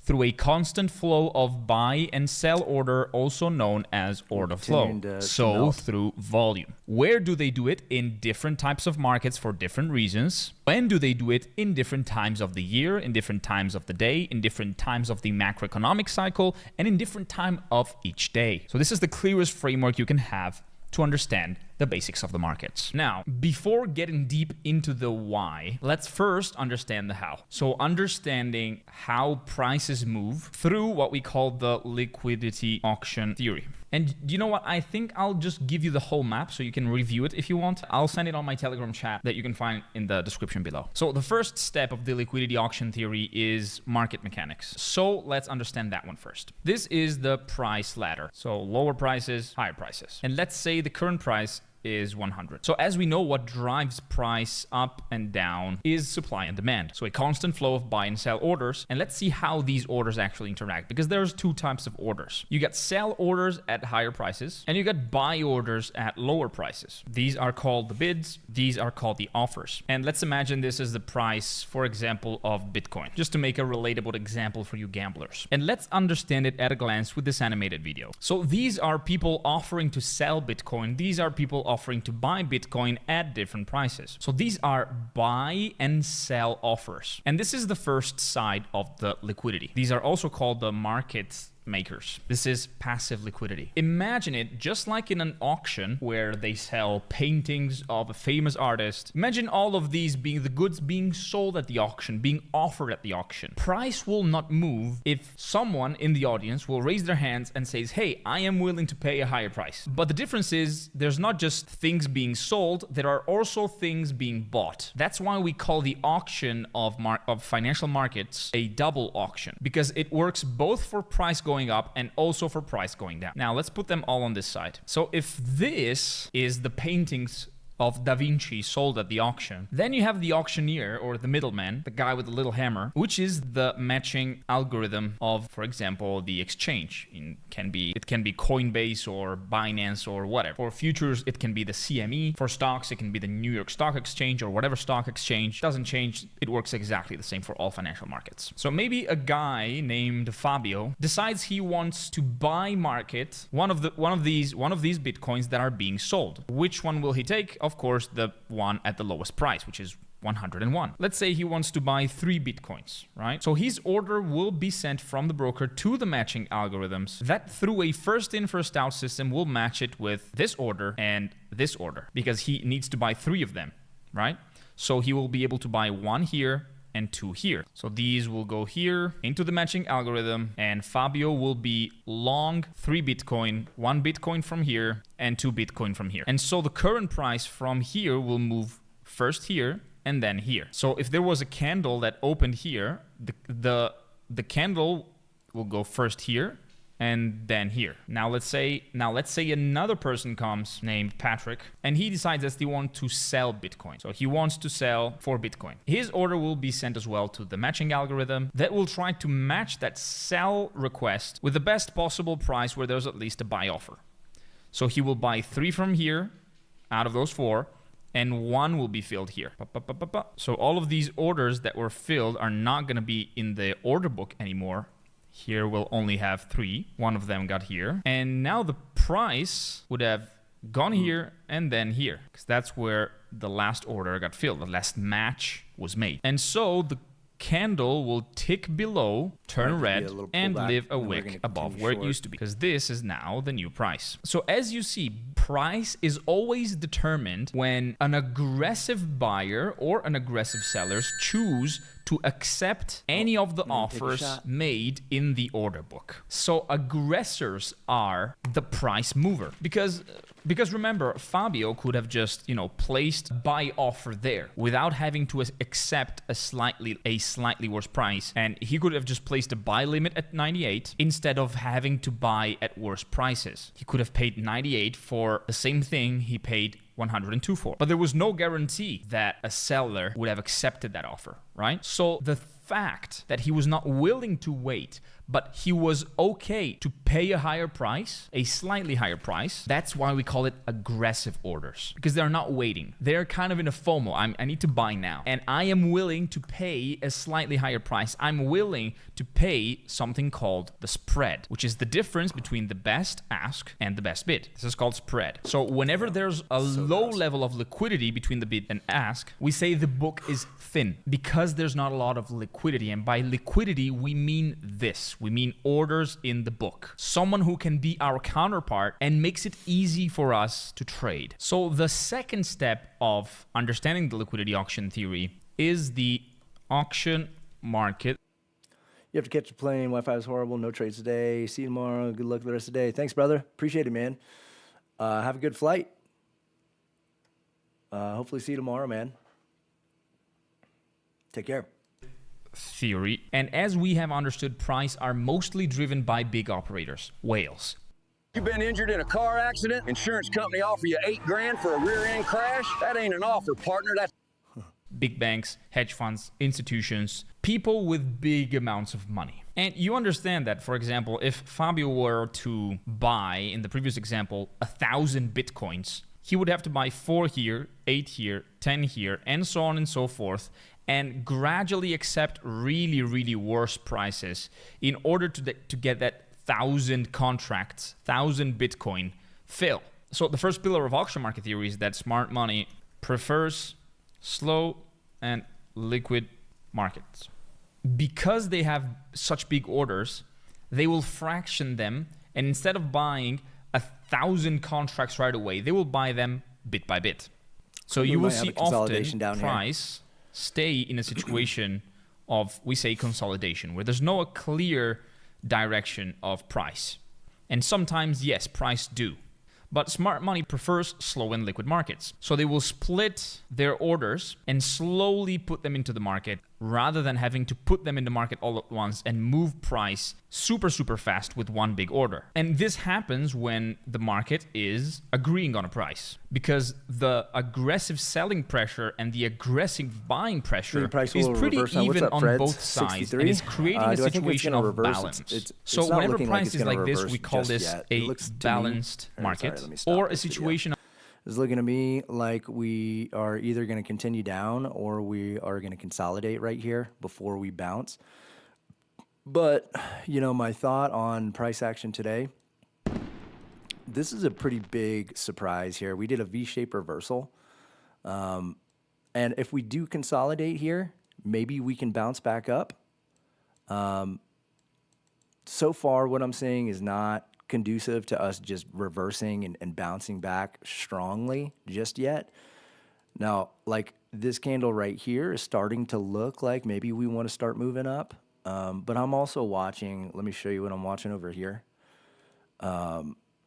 We might, you know, this is looking like we might be building up, so maybe we will bounce from here. I'm watching over here this footprint chart. And I was thinking we were going to bounce here, and we came up here and immediately just came back down. So that, to me, was a sign that we weren't ready to start moving up. We didn't have the strength to move up. Now, this candle here obviously is pushing through where we got stuck last time. So I'm always, you know, you take in data and you formulate your opinion based on the data you have. This is looking potentially like we could be bouncing. This is VWAP. I also had this this line highlighted here. Let's see, what did we have? I mean, this is a high volume node, but I believe we had a strong buy absorption here. So the buy absorption here basically turned into support. So I don't know. I was a little taken off guard by this big move down. I was trying to catch a bounce down in some of these areas, and it didn't bounce. Right now, what I'm concerned about is if we're bouncing here, are we bouncing just to pull back and then continue going short? If we do continue strong buying, I'm going to be paying attention because I would like to take a bounce trade. I just don't know with this big move down. We've passed the 50% Fibonacci here. Like, usually when we melt through that 50% right there, I start getting a little hesitant that we're going to bounce. But right here is kind of our first hurdle. If we close over this gap, I'm probably going to start considering that we might have a higher probability of bouncing. So unfortunately, I don't have a clear answer right now. I'm just kind of taking in information.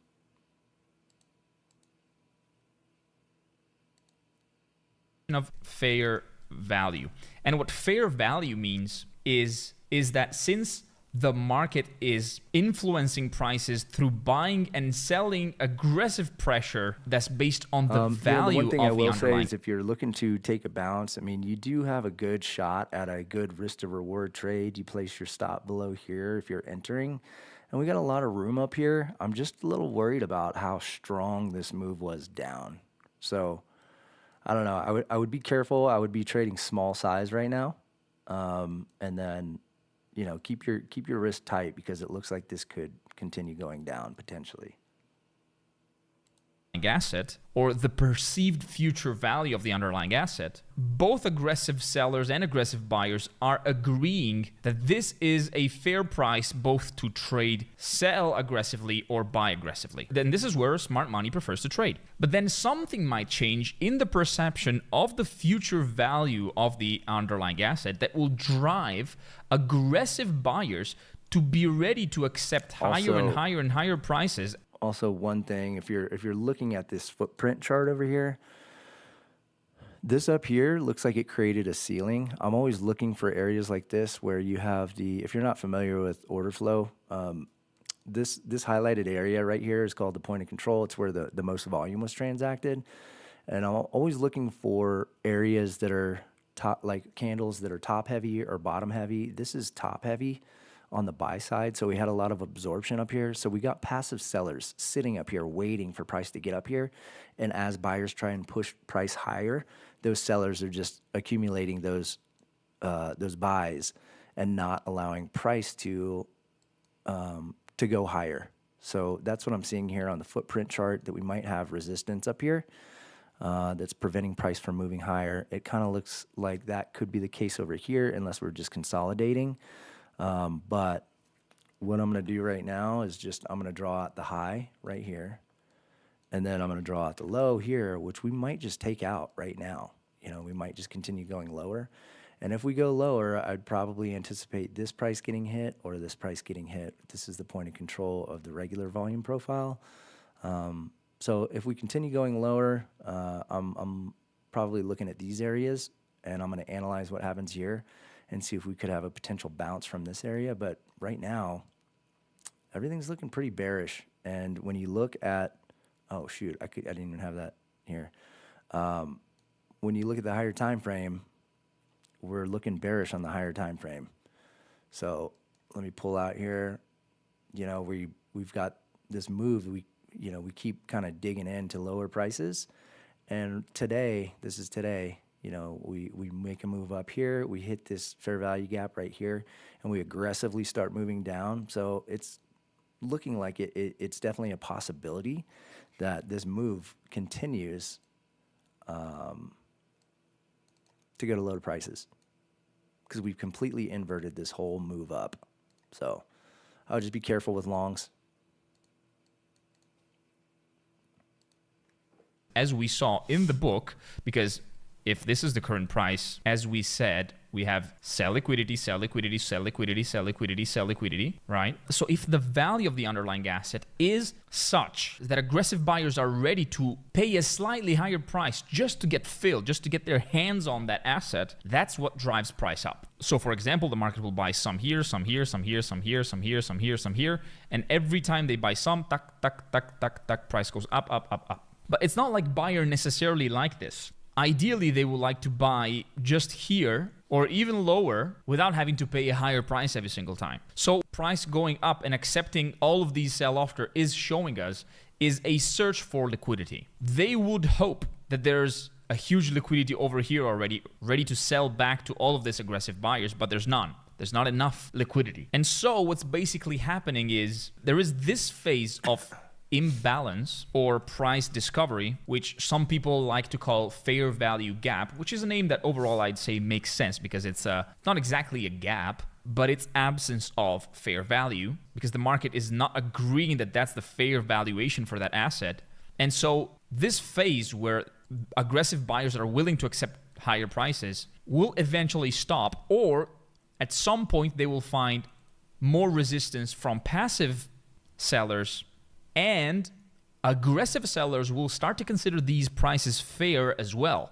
Because if they were willing to sell here, they're probably still willing to sell here. Even though not at the same rhythm as buyers, But hey, if I were selling Bitcoin at 100, I might also sell it at 110. And so as the market starts considering these prices to be fair, again, we will have another situation of balance, another situation where both aggressive sellers and aggressive buyers are agreeing that this is a fair price to trade. And sometimes price will try and exit from fair value. And it will happen at times that price breaks this situation of consolidation and buyers start accepting higher prices. But sellers will still consider these to be super premium prices to sell at, so they will push the market back in a situation of balance. Or it could happen that sellers are considering these prices to be very premium, very convenient to sell at, and they will start pushing price down, again, out of the balance. But the same buyers that consider these prices to be fair are likely to consider it again. So there's a good chance they will push price back into a situation of balance. And we call these phases failed auctions. And this is the most accurate model to analyze market structure and price action dynamics as well. Okay, let's say price does this. What Charles Dow did in the 18th century was trying to analyze price swings. So you would basically mark the highs, the lows, the highs, the lows, the highs, the lows of price. And in order to assess a trend, you would see where the highs and where the lows are going. And if there's a higher high and a higher low, we're clearly in an uptrend. As soon as a higher low, for example, gets broken, then we understand we are in a situation of a bearish market environment or bearish market structure. Then since this model presents itself a lot in the market, people have tried to find, again, more visual patterns, just like the concepts of highs and lows, because this is just visual references, right? And because they repeat so often, they've tried to predict it by finding some shapes that are visually easy to identify. For example, technical analysts might define this as a pennant or as a wedge or as a head and shoulder pattern or a triangle pattern to find, again, a type of wedge pattern. And so people have tried for decades, for years, to find patterns in price and try and see if they have any statistical validity whatsoever, but they never really proved it. But what all of these are failed attempts to rationalize market structure just through price without understanding the mechanics behind it. But if we simply think at the auction market theory model, we would just define this as an area of fair value, followed by a phase of imbalance, and then another situation of fair value, where yes, at some point there have been some failed attempts by sellers to consider these fair prices and push price lower, followed by phases where buyers are still considering these prices to be cheap, so they push the auction up until they eventually stop and aggressive sellers take control of the auction. But then again, you would see a situation of fair value, followed by another situation of balance where, yes, you had some failed auctions, followed by a situation of imbalance, followed by a situation of balance, and so on and so forth. And by rationalizing market mechanics in a way that we just look at where money is agreeing and where money is not agreeing, we can easily follow where the money is flowing in the market, because ranges is where the most money was traded.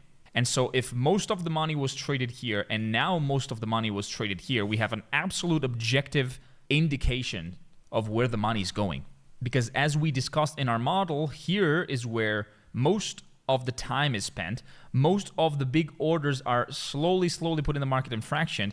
We don't spend a lot of time in these prices. But again, we spend a lot of time here. And here we move on to the next step, which is, if you live in a Colorado zip code and have 0 DUIs in the last 5 years, volume. If we go back here and we remember that 3 orders were matched around here, 4 orders were matched around there. So we had 2 contracts traded here, 1 contract traded here, and then we had 3 contracts traded here, and then 1 contract traded here again. The total amount of contracts, of bitcoins, of stocks, of gold ounces, whatever, that is traded as every single level of price is what we call the volume profile. And the volume profile shows you basically how much money was traded at each level of price. And it may sound obvious, but if we had to draw a volume profile of this whole price action, we would see that where there was a lot of time spent, that's the areas where volume is really, really high. These areas are the areas where volume was really, really low. There was not a lot of trading going on. But then we started spending a lot of time here, and this is where a lot of volume of trading happened, and maybe a little bit also here. And this makes you understand that where the ranges are, that's where the money is. And that when price ranges move upwards, that's where the money is flowing. Now let's take a software like Deep Charts and open a new book, Advanced Depth of Market, which basically means exactly what we saw here, the market micromechanics. And for this example, we've selected the E-mini S&P 500. Let's zoom in and we can see exactly what we just talked about. And we can clearly see in this column all the passive sell orders in the ask column. And here, all the buy limit orders or passive buy orders in the bid. And we can see how they vary through time. So for example, we can activate the volume profile and we're gonna reset it to start from scratch. And we can see that now the price is here. That's where the volume is being traded. For example, 15 contracts have been traded here. Now we're trading back here. And now we're trading downwards. And you see how price moves up and down depending on where the volume is traded, exactly as we said. So for example, if I were a bank and I need to buy 1,000 contracts, I will have to accept all of these offers and take 88, 96, 206, 83, 120, 90, 90, and gradually buy at worse and worse and worse and worse and worse prices because that's where sell offers are. Same thing if I were to sell. There needs to be enough liquidity. Now let's just have this on the side of the screen and have a normal price chart on this side of the screen. And if you look closely, you can literally see how price moves up and down, and how candles are created by volume being traded on the ask or traded on the bid because of aggressive buyers accepting sell offers or aggressive sellers accepting these buy offers. And you can see how now someone accepted to purchase one of these 65, 64, and they've bought more all up through here and a spike formed, right? Because the candle has gone up here and then down again. And these movements happen because contracts are traded upwards or downwards. This is how the market works. No big deal, right? So we understand that these are only passive orders and but they can vary. These numbers change through time because I could, for example, put a bunch of buy limits here and then just cancel them. So these aren't there to stay necessarily. They just express an intention, not an actual order getting filled. This is a very different thing. That's why we call these passive orders. The only orders that are executed out of all of these are the ones that you actually see traded in the volume profile. Or if you go up here in the indicators and you activate the order flow analyzer, you can basically have a split version of the volume profile where you see exactly how many contracts were traded in the ask or in the bid. So if it was aggressive buyers in green or aggressive sellers in purple. This is called a footprint chart, a deep candle, call it however you like it, but it's basically showing you how the candle was formed and a summary of all the volume and all the orders that either hit the bid in purple or lifted the ask in green. Now someone is selling here, so price drops. Someone is buying again here. And all of this data, by the way, comes from a data feed. I'm currently using DXFeed to gather all of this very important data. Now I'm going to disconnect it for a second to show you how there's always sellers one tick up and buyers one tick down, right? That's why if I zoom here on a candle, you will see 9 here, 2 here, and then 0, 0. Because these 2 contracts were bought here and these 9 contracts were sold here. So when you read this type of chart, the footprint chart, you always read how the auction unfolds diagonally because it's always one tick up, one tick down, one tick up, one tick down. This is what we call an auction. And when you see also here you have 17 and 2. This was that auction. This was another auction. This was another auction. This was another auction. And you have 0, 0. Because technically here, there would also be a 0, right? Because there's always buyers one tick down and sellers one tick up, and that's how the auction unfolds. So if I wanted to buy, for example, I could buy order here submitted and place a limit order and be here in the order book, or cancel order it cancel and simply buy. And if I click the buy market button, I will get filled here where there's at least a sell offer. So if I buy, I click buy now.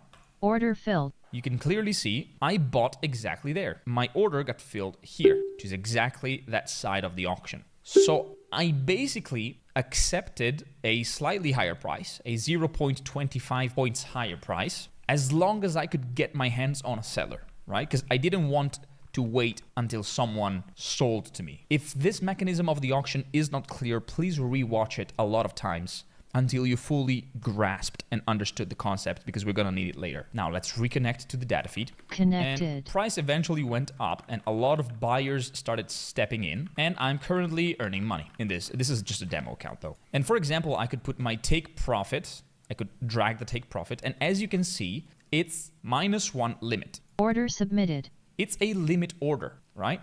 Because I'm basically, to close my buy position, I have to sell, right? And I have to sell at a higher price so I can put a resting order, a sell limit, as my take profit, as the area where I'm going to close the trade. Now I'm going to put it here and Order see if I get submitted. filled. Order submitted. Put it slightly lower. Order submitted. Order submitted. Order submitted. And now I'm out of the position. Let's buy once more Order filled. and buy from the best ask. I can also click on SL, and what this will do is placing a sell stop. Order submitted. So a sell order that will not stay in the book, but will simply get triggered if price drops, and I'm gonna lose basically $150 and cap my loss to a maximum amount. That's a stop loss, right? You're probably familiar with it already. But this stop order is not in the book. It's only inside of my platform and will be executed as a market order because the only sell limits that are allowed are above the price. If I place a stop, it will be executed like a sell market orders.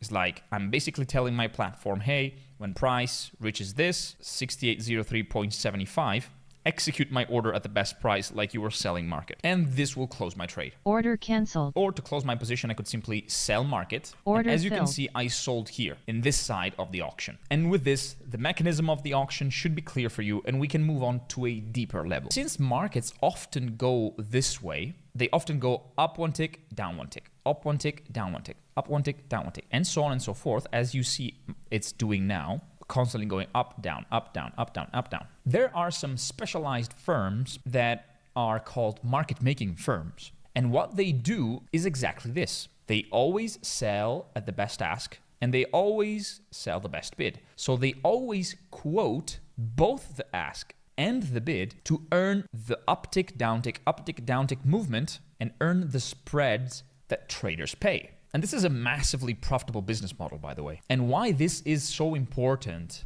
is because it helps us understand even deeper the nature of the markets. So the next thing we need to understand is the different types of matching algorithms. Now, let's make the exact same example. We have one contract in the bid and one contract on the ask. Let's put it this for the sake of this example. The first type of matching algorithm is the first in, first out algorithm, also known as FIFO. This is the most common type of matching algorithm in, let's say, most exchanges. And how this works is, if I place a sell limit order here and then someone else places it after me in a chronological order, even let's say it's a bigger order, then someone else put another order and someone else puts another order. And the same thing happens, for example, in the bid, one more order, one more order. The first order that was placed here, chronologically speaking, so the earlier you place an order, the earlier you're gonna get filled. So even though you ultimately end up seeing only one number, for example, hey, there is 5 orders here, okay, 5 contracts, and here you have 6 contracts, so slightly more. In the normal order book, you will only see this. But in the back, this could be 6 different people that place one single order, or in this case, 4 different people, 1 order, 2 orders, 2 orders, right? Or it could be just one person placing 6 contracts all at once. But what happens in the background really is if a buyer comes and buys one contract market, the matching algorithm will match it with the first sell order that was put in the queue. So this order, as it was the first one to be placed here, will be matched with this buyer. That's why we call it first in, first out. The first order to be placed in the queue will be the first one to be filled. But this is not the only type of matching algorithm. Another form of matching algorithm is the FIFO with LMM, that stays for first in, first out, with lead market maker. And this is slightly different. So in this model, there is a lead market maker, so a market making firm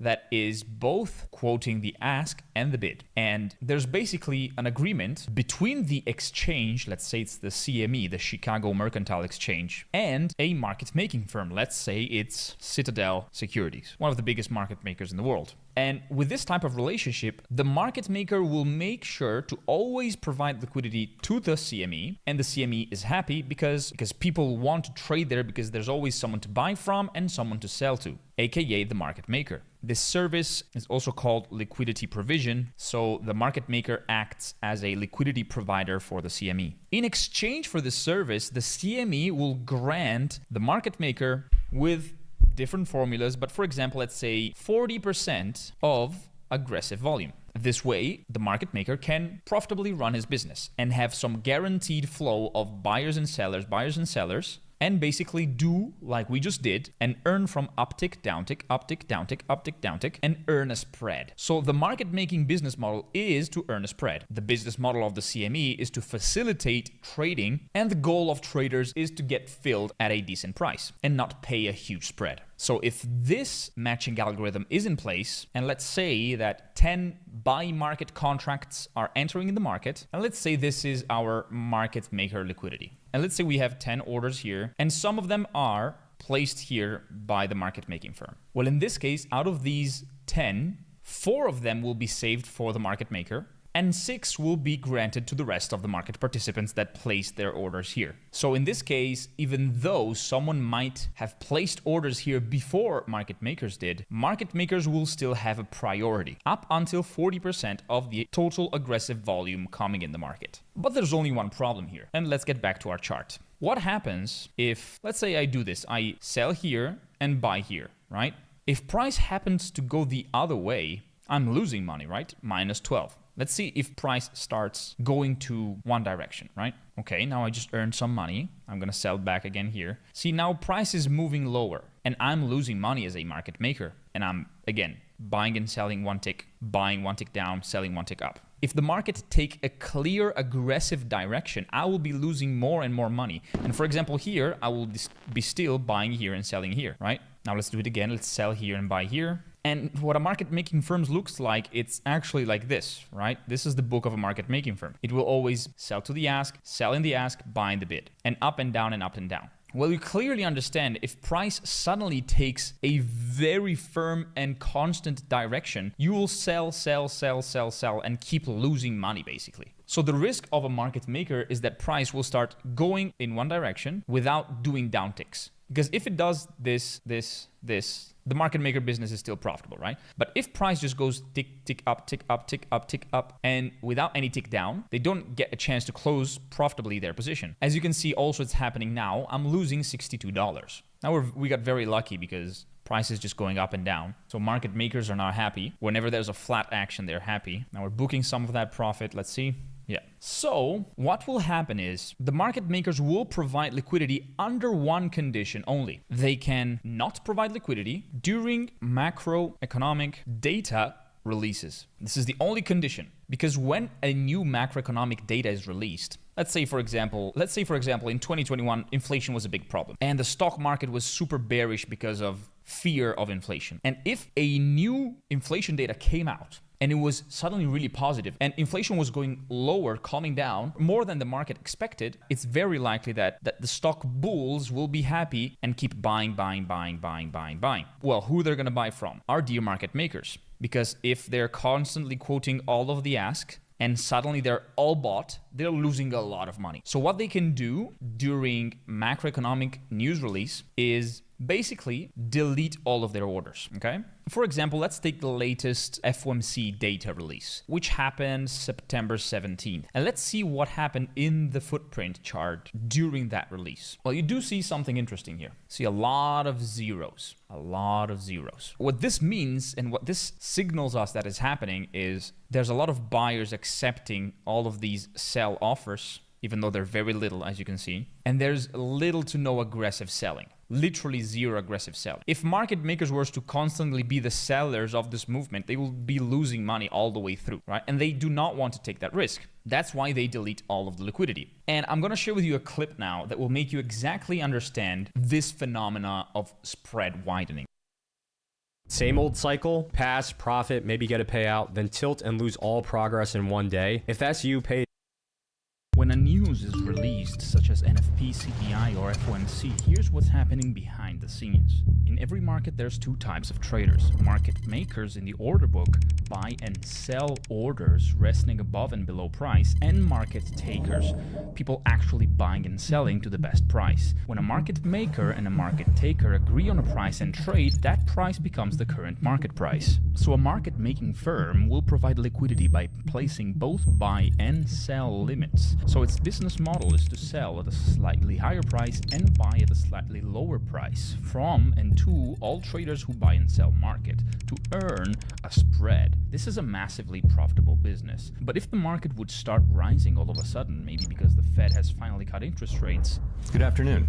and stock bulls are happy, for a market maker that means trouble, because it would have to keep selling at a higher and higher price and lose a lot of money. So to prevent this risk, market making firms before any news release have the ability to cancel all the orders and stop providing liquidity for some seconds. This way, the spread between the best sell offer and the best buy offer will be really wide. All it takes is a buy market order, which will be matched with wherever there is at least one sell offer. So price will immediately jump wherever there was a sell limit in a matter of milliseconds. If someone in this time frame sells market, it will be matched with the first buy offer, which could be substantially lower, and in a matter of milliseconds, price will drop. And just like that, with two very small order, there can be a huge volatility simply because of a lack of liquidity from market makers. So we have understood the basic of market mechanics, also in depth with how the different types of matching algorithms work, and why, since the market works like an auction, the liquidity auction theory is the best model to analyze market structure and basically follow where the money is going. And instead of simply using highs and lows as visual references or weird shapes, simply look at price with the lens of volume and with the idea of following the flow of big money. And this is what we will ultimately do. We will try to find the better ways to rationally follow the big money by looking in real time at the activity of buyers and sellers through the footprint chart if we are day traders, or in general to price action and volume if, for example, we're swing traders. And this is what we're going to talk about now in this next chapter. But even before we get into all of that good stuff and how do we actually study the auction market theory and find models to enter the market for intraday setups, for swing setups, I think it's important that we clarify first what are the reasons that will push market participants to either buy or sell through the matching algorithm and all the liquidity auction theory that we've modeled out, and hence causes price to move in such a way, but why? So let's get a little bit deeper into fundamental analysis. And the first element I want to address is fundamentals themselves. And every market has its own fundamentals. For example, one of the most famous markets for sure is the stock market. And to understand what moves the stock market, we need to understand what the stock market is. And the stock market is the market of stocks, which are shares of companies that are listed in the stock exchange. So in the stock market, you basically trade company shares, and you can either trade single stocks, for example, Apple, Microsoft, Tesla, Nvidia. And so you basically trade by buying and selling stocks of the single companies, or you trade index funds. For example, the S&P 500, the NASDAQ,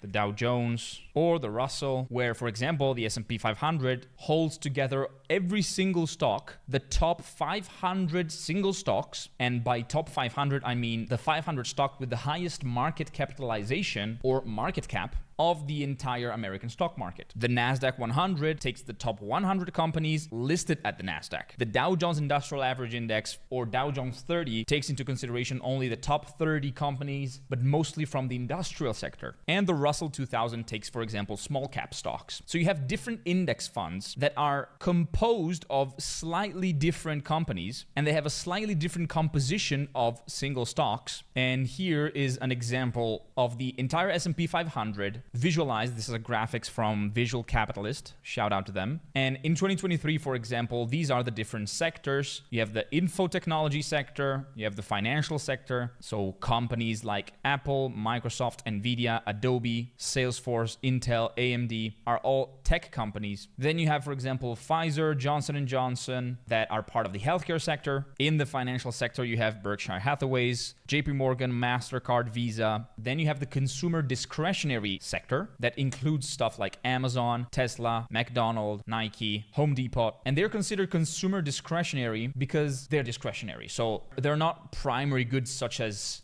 food or water. They're discretionary. Consumers don't always buy from these companies. They're secondary. Unlike, for example, consumer staples like Procter & Gamble, Coca-Cola, Pepsi, Costco, Walmart, Mondelez, all of those companies that sell staples, stuff that people buy all the time. And this is already something you can start understanding. These type of stocks are more solid, more stable. They pay dividends because they constantly have revenue. While consumer discretionary, for example, if the economy is going good, they might perform really well. But for example, during a phase of recession, people will care less about buying new stuff from Amazon or eating outside at McDonald's or buy a new pair of Nikes or buy a new Tesla or even buy a new iPhone. But for sure, they'll keep spending on consumer staples. They for sure do their groceries at Walmart, do their groceries at Procter & Gamble. So consumer staples, for example, is one of those sectors that maybe has a better performance during bear markets that are mainly affecting consumer discretionary sector and the info technology sector. Financials also normally are really solid, but if there's a financial crisis, this is the kind of sector that is going to perform less. Or healthcare, for example, is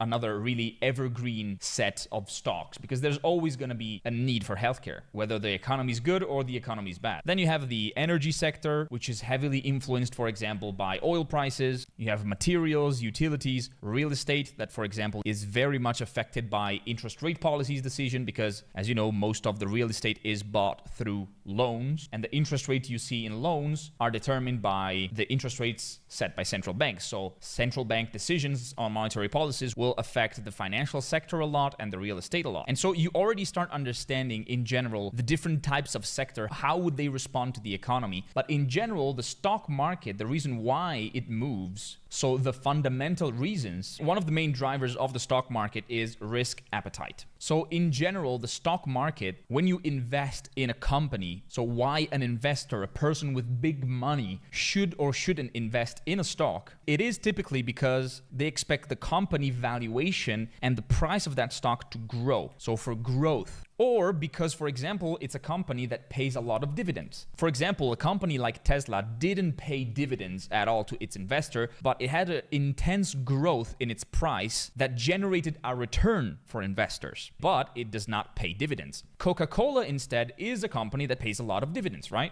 So another thing that influences risk appetite, so incentivizes investors to put on capital into stocks and to invest in the stock market or in some specific stocks, is expectations on the company's earnings. And as of today, every 3 months, all publicly traded companies have to release their earnings once every 3 months or quarterly, because earnings are both a driver of growth and also earnings, which for all of those who don't know is simply revenue minus expenses. So the net profit of the company is the earnings, is equally divided and distributed to shareholders. So if you bought a stock, you bought a share, and a lot of companies will pay you earnings because you hold a share, you're a shareholder. And so a lot of investors might invest in a company for income, not for growth, income. So income/dividends. So this is everything that relates to the company itself, right? And each company has its own fundamentals. And by fundamentals, that could mean, for example, who is the founder or the CEO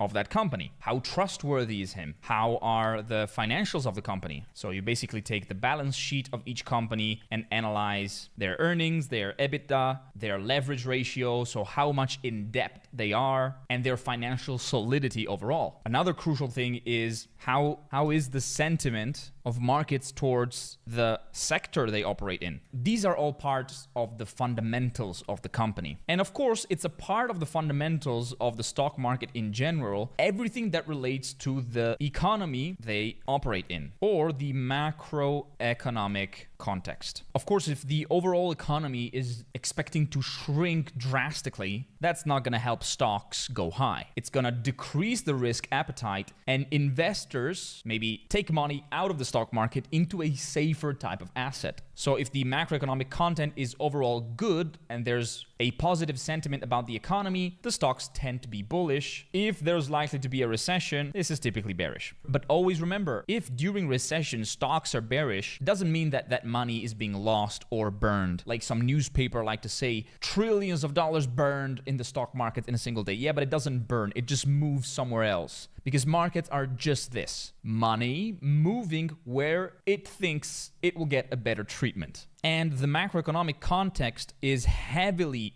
influenced by monetary policies, which we'll get deep into shortly, and fiscal policies, which we'll also get deep into later. Now, another important thing about the stock market, and the reason also why the stock market is one of my favorite markets to trade, and this is where I mostly trade, by the way, I mostly trade the S&P 500, is because it's in some sense more predictable, because we can truly understand what the intentions of the market are very, very clearly, much more clearly than a lot of other markets, I would dare to say. And the main market participants of the stock markets are for sure investors. Investors who invest in the stock market and they create an upward bullish pressure by constantly buying and accumulating money into the stock market for capital preservation and capital growth reasons. And these are long-term traders. They affect the long-term direction of the stock market. And as you can see, in most big economies, since more money is being printed, as we will see later, investors have more and more money to invest in the stock market, and the market tends always to go up. So the fact that there is investors creates a skew in the probabilities of prices to go up more than they go down most of the time, which is already in and of itself a great edge already, which is the reason why simple trading setups like the opening range breakout always works in stocks. And then of course you have speculators, and speculators can affect more, let's say, the short-term price action and the short-term volatility. And while investors might simply buy stocks, or investors often, for example, buy/sell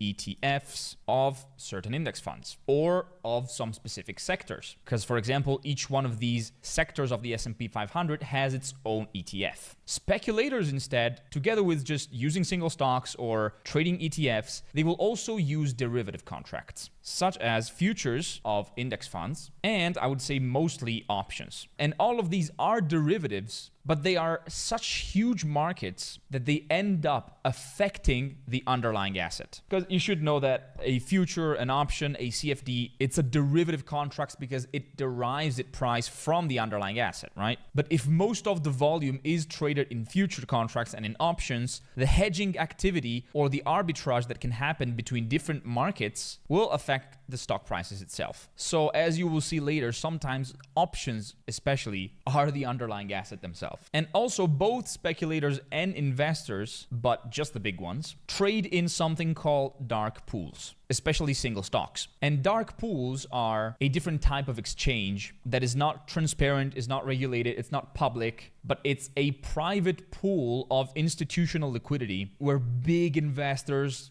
big money participants can more comfortably trade big amounts of money and trade in blocks. Instagram now lets you send automated DMs to new followers. Now, most people are going to use okay, and get a feel to their so-called exactly block trades. And this is a considerably big part of the market. I'm not sure what's the current volume overall, but at some point I'm sure it was around 40%. And for the rest of the market, there's also a lot of calculations of where is the most Yo, money what's up, traded man? in single You went stocks, short, huh? in ETFs of the index funds, in the I'm doing futures of the a index short funds, scalp or right in the here. options of both stocks and index funds. And the answer is options. I'm looking at, let's see. Yeah, I'm looking at like kind of this area down here for it to come down to. But let's see, man. I'm trying to stay just preoccupied with this video as we're kind of just consolidating. But yeah, I mean, it looks like we could be rounding out down here. But I was taking a kind of a top of the range scalp to see if we can continue going down here. Maybe just 80 points or so. So let's see. But I mean, one thing is for sure, if you look at this little cluster here, it does look like we're starting to round out. So this might be a pullback down to like point of control or something, and we might keep going up. But I don't know. Looks like we were accumulating down here.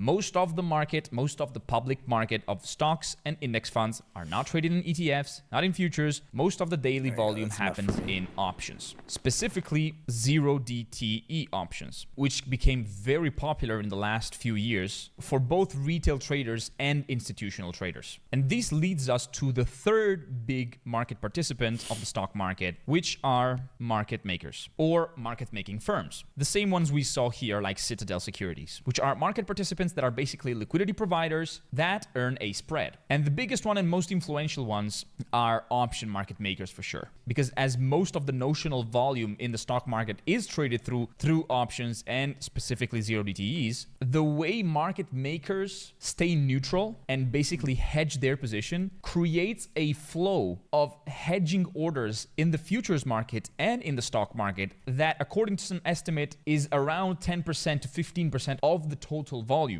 which is a lot. So hedging flows from market makers, specifically in the option market, are really considerable in specifically the short-term market action. And we will get deep into that later, but I already want to show you something which I consider very interesting. Go on squeezemetrics.com and you get this chart that basically has the S&P 500, but you also get two very insightful indicators. The first one is the DIX, which could be kind of a funny name, but is the dark pool indicator or dark index, which basically take dark pool data from all of the stocks of the S&P 500 and basically creates an index of dark pool activity. So for free on Squeeze Metrics, you can get a daily recap of dark pool activity. And typically, whenever you see big peaks up or down, they happen because some huge market participants are whether buying a lot of stocks or selling a lot of stocks, which can be a crucial data point because you understand that if someone this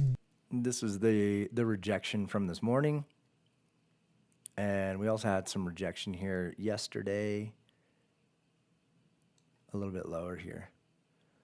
But basically in between here is where I'm anticipating we could start potentially bouncing. So, but nice trade, brother.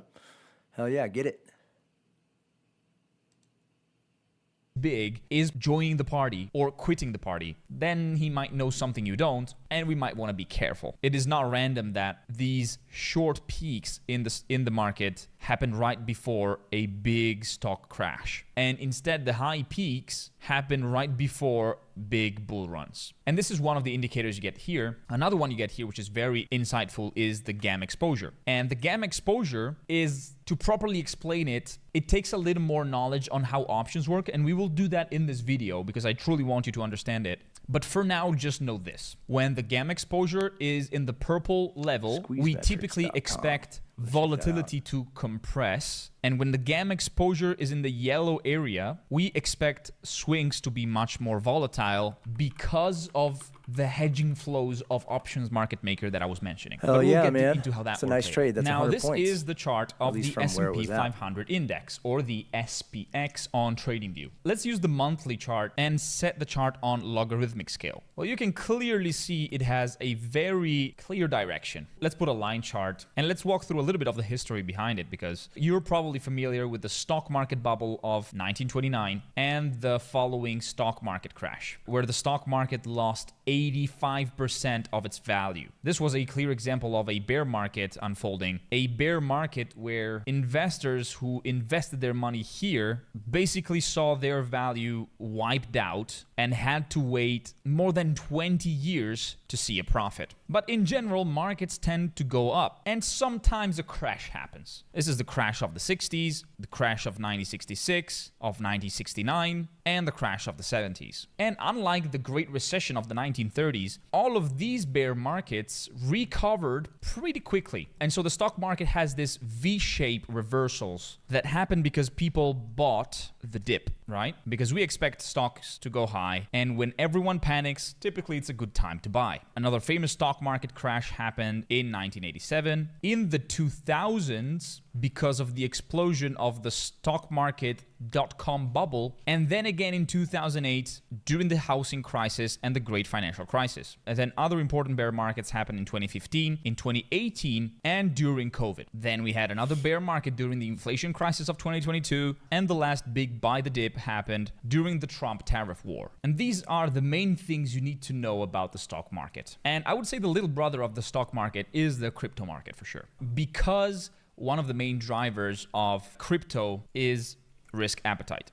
So in some Looks to me like we're probably going to come back down here. We haven't had a real test of this area. We just had aggressive buying kick in, but we haven't had any real test of this area down here. So I might be in for some drawdown. way it is similar to the stock market, but it's completely different because cryptocurrencies. Why waste another summer not loving your body? With Base 44, we turn that question into a You have the main one, which is Bitcoin, of course, which is a completely different cryptocurrency, for example, than most of the other altcoins. And the drivers of cryptos are risk appetite and purely growth-based. Some people might say they are a valid alternative payment method, and for some things they are. Some altcoins maybe could be better than Bitcoin as a payment method. Then you have all the world of stablecoins. And for example, especially with Bitcoin, we have seen a very consistent, even though not always, but pretty consistent correlation between the price of Bitcoin and the price of stock indices such as the S&P 500. They tend to move not the same way, but a lot of the time they do, because of the fact that they're both risk assets. But a lot of the investors of Bitcoin or the traders of Bitcoin, the holders or the hodlers, truly believe in Bitcoin. And so through time, Bitcoin is likely to become not just a risky asset,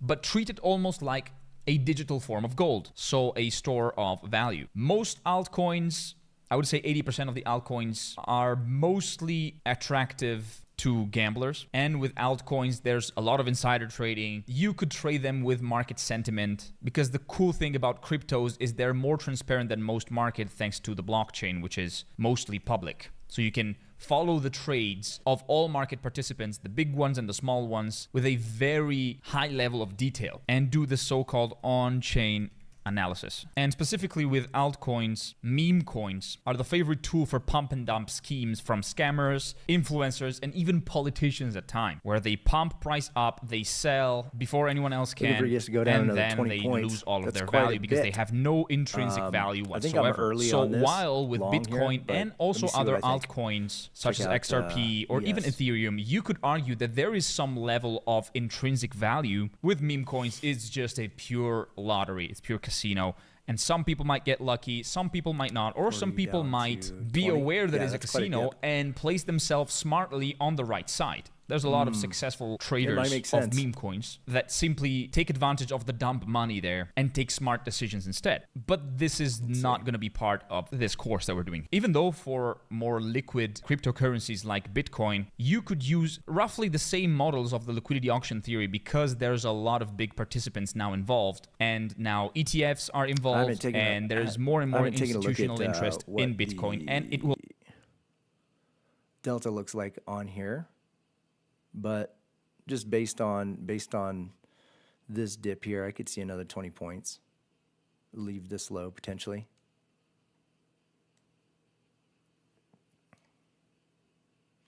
Here on this chart, what I was looking at was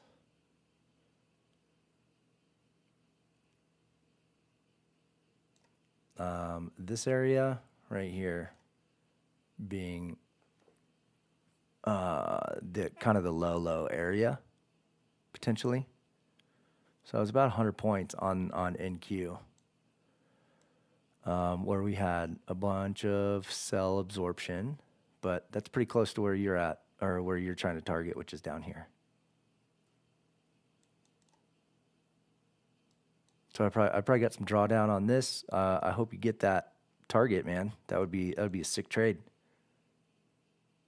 Will likely keep rising in the future. But for sure, this is a market worth mentioning as one of the types of financial markets. The next market is the commodities market. For example, oil, natural gas, or even water, or cocoa, coffee, live cattle, even orange juice, wood, cotton, copper, lithium, sugar, and so on and so forth. All of these commodities of prime materials that are used to then produce other stuff. They're the basics to create other products. We will not get deep into every single one. I went long.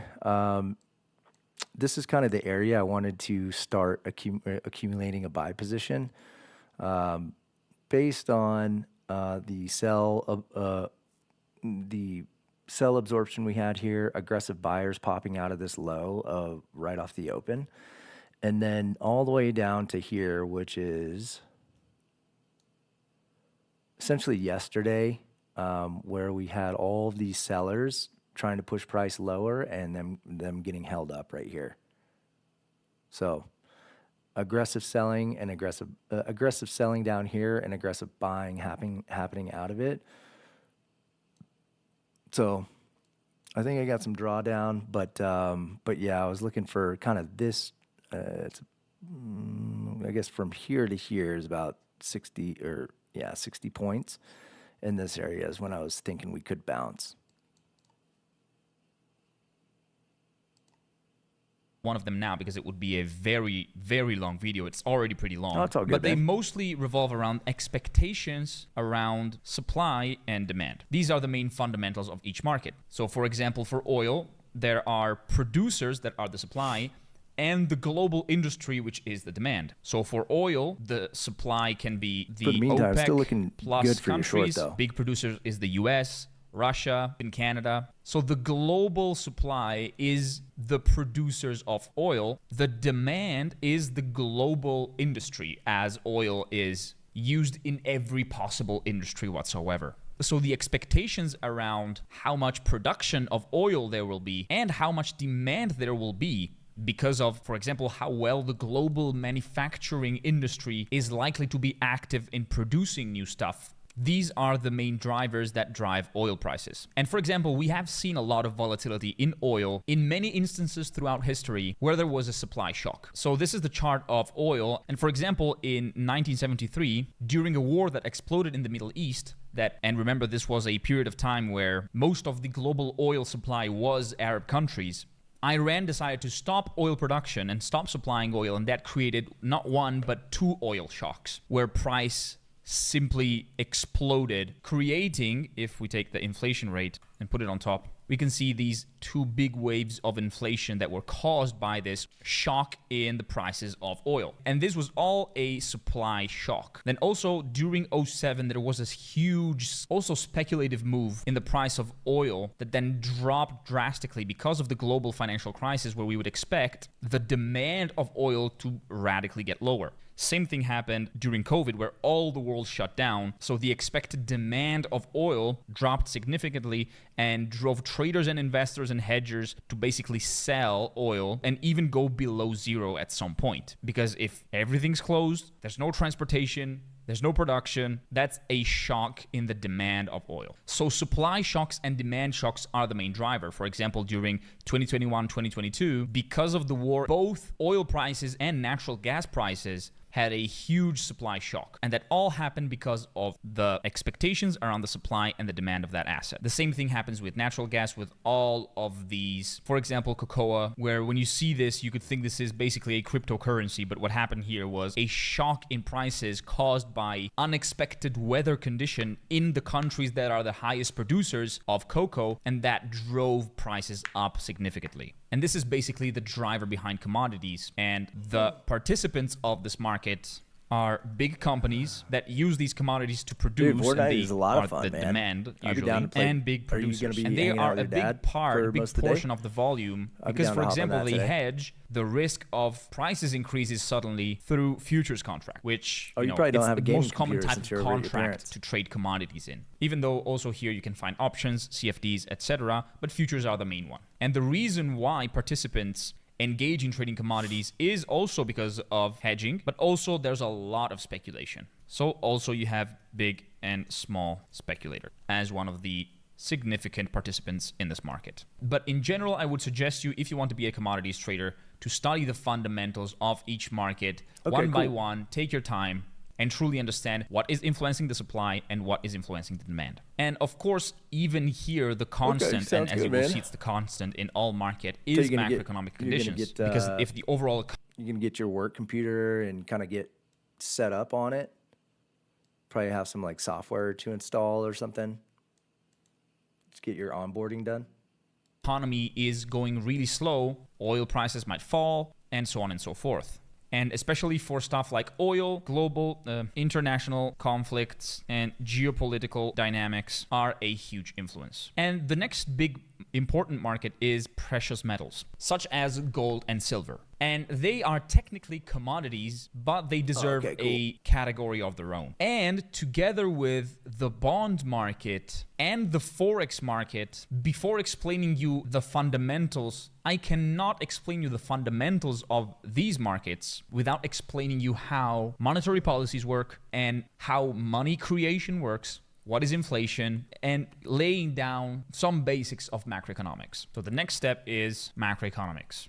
And one video is not enough to properly explain you everything that someone should know about macroeconomics, but I will try my best to summarize the best and most crucial information for traders specifically, because the sentiment of the market around macroeconomics is one of the main drivers of all sorts of markets. So it's really important to know if you want to become a professional trader. When we're talking about macroeconomics, we mostly talk about the economics of big systems such as nations or the global economy. And whenever we're talking about macroeconomics, when we talk about the economy, we have, what exactly do we mean? How do we measure how the macroeconomic landscape or the current... To me, it looks like we might make a little push up here, and then we'll like maybe like this, and then maybe we come back down to here. I mean, shit. Maybe we could continue going all the way here down to this gap too. So maybe it does come all the way down here. But based on the levels I drew out, I was kind of anticipating a bounce kind of in this area. Could see a consolidation and then manipulation down and then a reversal, but I don't know if that's going to be today. Let's see. I'm anticipating this trade probably not moving anywhere for a long time. Hopefully you get your nice take profit that you can take. But I'm kind of anticipating a consolidation down here before anything else. Or, I mean, if we're going to bounce, let's put it that way. Economic scenario, the current economic status. Let's say we imagine the economy as being a person, if a person is healthy or unhealthy, we have some key metrics, some data points that we need to kind of connect to understand if a person is healthy or not, right? The same thing we do with an economy. And the most obvious metrics are GDP, which is the gross. And by gross, it doesn't mean it's ugly and disgusting. It means it's not net. The gross domestic product. And the gross domestic product basically takes into account how much in dollar terms a nation is able to produce. What's the output of the economy, including how much investment there is, expenses there are, import, export, everything that relates to the wealth that the nation was able to output in a single year, typically. For example, now the GDP of the United States is above $30 trillion. And other important metrics in macroeconomics is employment. And the current status of employment in a nation can be understood with something called the unemployment rate, which is the percentage of the labor force that is not currently employed. Another important metric in employment is job openings. So is there new job offers being open? Because also the employment works with supply and demand, the supply being the workers and the demand being the businesses asking for labor. And another important metrics, for example, is new monthly payrolls. So were there new people employed this month in an economy? And we can see this, for example, in the US with the ADP report or with the NFP, the non-farm payrolls, right? The next important metric is for sure inflation. And the current unemployment rate in the US is around 4%, which is not much. Anything above 4% indicating a not so healthy economy. Because if people has no jobs, they buy less, so consumer spending declines, business revenues decline,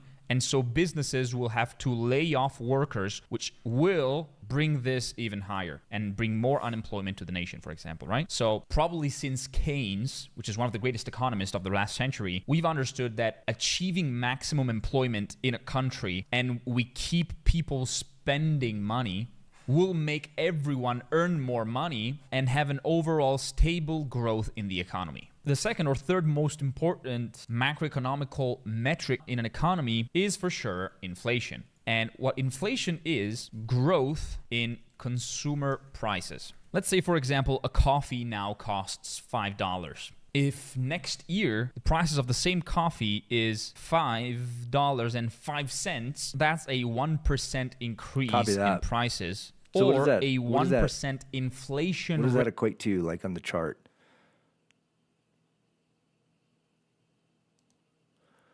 Here, I'll pull up. I can actually just pull up SPX.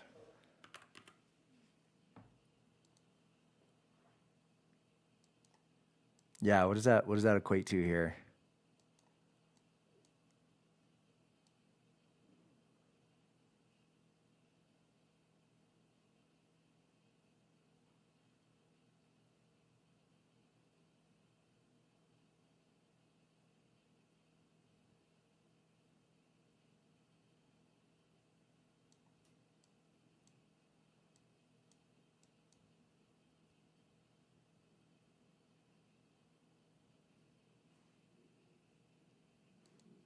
Rate for the prices of coffee, right?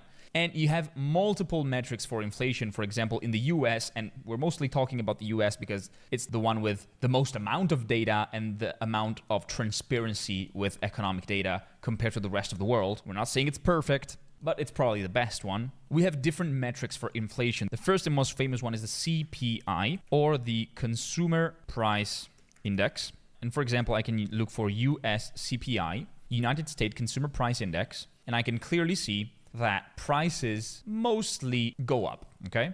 And you can clearly understand here, if prices go up, which means that with $5, I was able to buy one coffee. Now $5 are taking me 0.95 coffees, right? So an increase in prices means that the value of money is actually going lower. So actually, if I divide 1 by the US CPI, so 1 over CPI, I get, and maybe I put it in percentage terms, I can see that over the last 75 years, the US dollar lost around 92% of its value. There's other ways to calculate inflation. Another pretty famous one, and one of probably the most realistic one, is the PCE, or the Personal Consumption Expenditures, which is a kind of more accurate representation of inflation, because consumer prices just takes the prices of apples. It's looking like my entry is right at a consolidation before we have another drop. So it looks like we're going to drop again, unfortunately, for my position, but good for your position.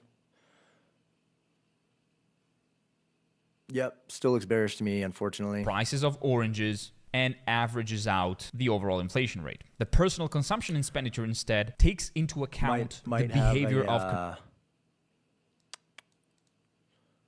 a little bit of regret entering, although I didn't just stick a limit order here. I did see kind of an aggressive reaction out of this area, but it wasn't enough information, I think, to warrant this entry. So I think I might be early on this. I could exit and then just keep watching, because it looks to me like we want to go short, at the very least down to here. So might have to take a shot of my healthy brain stuff and just close this. And I think I might just watch a little bit more.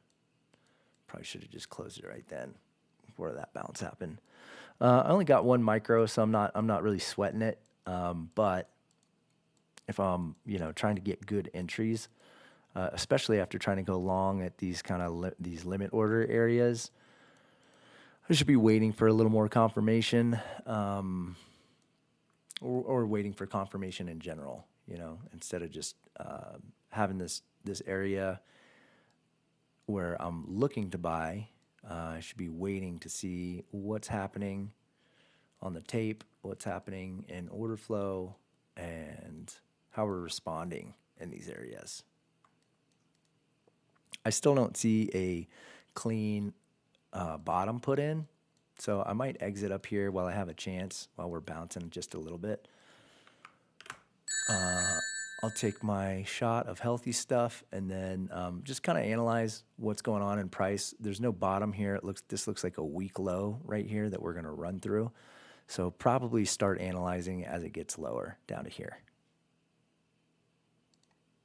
Consumers. So, for example, if apples are way more used by consumers and way more commonly bought by consumers rather than oranges, then apples will have a higher weight in the overall calculation of the inflation rate. So the personal consumption expenditures takes into account consumers' behavior. So it's a kind of more accurate representation of how prices are growing. But as you can see, this is a number, right? This is a number. This is not a percentage term. Indeed, both the CPI and the PCE are typically expressed in year-over-year increase. So how much did inflation increase over the last year? By the way, also the gross domestic product is typically measured in year-over-year growth rate. So here we're talking about the GDP growth rate year-over-year, or even quarter-over-quarter. And here we talk about not inflation, but the inflation rate, year-over-year or quarter-over-quarter. In fact, if I write USI, so US inflation rate R, year-over-year, I get this chart instead, which basically is measuring the speed of US CPI. And as you can see, the steepness of this blue curve is pretty stable. It's not really vertical, and the inflation rate is... So you've been in a car accident, car's bent, neck stiff, not your fault, yeah? Let me guess, you're thinking, I'll sort it later. Later gets people screwed. You've got 30 days. No doctors. Here, but as soon as the speed of this line rising goes higher, here we measure the speed, basically, the rate of change of this particular economic data. So when it rises fast, the inflation rate is high because it's comparing this to maybe this, so 1 year prior. And as soon as prices tend to flatten, you can see the inflation rate goes down. And a high inflation is typically very problematic because it consumes wealth, especially... If you started in interstellar trading social media, holy shit. That you could create a trading horoscope every day, every single day. Size up today. because of this, blah, blah, blah, blah, blah. And it's so ambiguous that it'll work for everything. Be careful today. Fucking A. Especially from poor people, especially from the middle class, especially from consumers. And it's very bad in the economy. Typically, an inflation around 2% is considered healthy because let's say the GDP is growing by 2%. If the economy grows by 2%, it's fair to expect an inflation rate of 2% because, yes, the economy grows, there's more money into the economy, more money has been spent by consumers, and if consumers spend, prices of goods gets higher. So if inflation is driven by consumer spending, it's typically healthy and will stay around a healthy range of 2%. But let's say, for example, that oil prices suddenly increase. Look at what happens to inflation. Yep, that's exactly what happens. And you can see a clear pattern here, right? Boom in oil prices, big wave of inflation. Boom in oil prices, big wave of inflation. Again, and these were the wars in the Middle East and the oil shocks. And here you have oil prices getting really low, inflation dropping down. Boom in oil prices, war in Ukraine, inflation going up. These booms of inflation did not come because of an increased consumer spending, but because of global conflicts. So these are what we also call hard data. But there is also soft data. And soft data are mostly surveys such as business sentiment surveys, such as the PMI, the Purchasing Managers Index, which basically tracks how confident are businesses, how much products or commodities they're warehousing, if they're investing in new productions, if they're hiring more people, blah, blah, blah. And also talking about businesses, another type of inflation is the PPI, which is the Producer's Price Index. So if the Consumer Price Index is based on prices that consumers pay for while buying groceries, while buying a new car, buying a new house. Producer prices instead measure the inflation that businesses feel, that businesses pay for. And typically, inflation will first hit producers and then consumers. Because if oil prices go up, first, the businesses will have higher costs for production, and then those higher costs will be reflected into the consumer prices. So if, for example, you add US PPI year over year, you will also tend to see a pattern where typically producer prices peak before consumer prices do. They drop before they do. Short they rise before these do. So they tend to have some level of predictive effect, understandably. And now that we know the main metrics of an economy, there's way more, by the way. I'm just summarizing the most important ones. Short-term price movement here. It was looking like we were consolidating here to move down. I'm probably going to be looking long down here.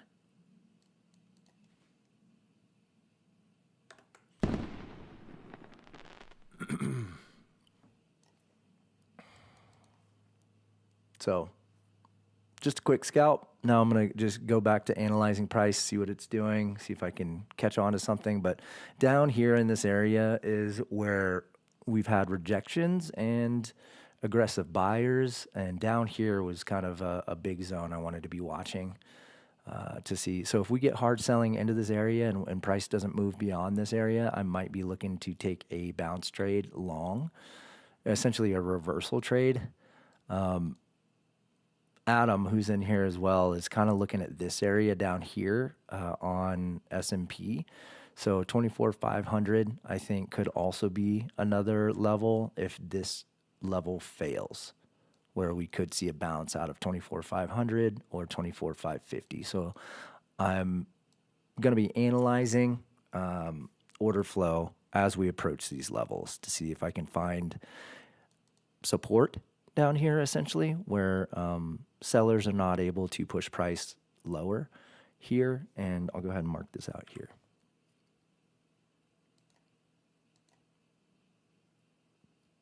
And yeah. We now need to understand macroeconomic cycles. Now, in order to understand the macroeconomic cycles, we first need to understand how money is created, right? In the early stages of our civilization, people used... Fred Z, I don't remember you commenting in the chat previously, but if you're trading every day, we do have a Discord, and we don't, we just kind of have a group of people in there. So you're welcome to join our Discord if you trade every day and you're just kind of looking for a group to hang with.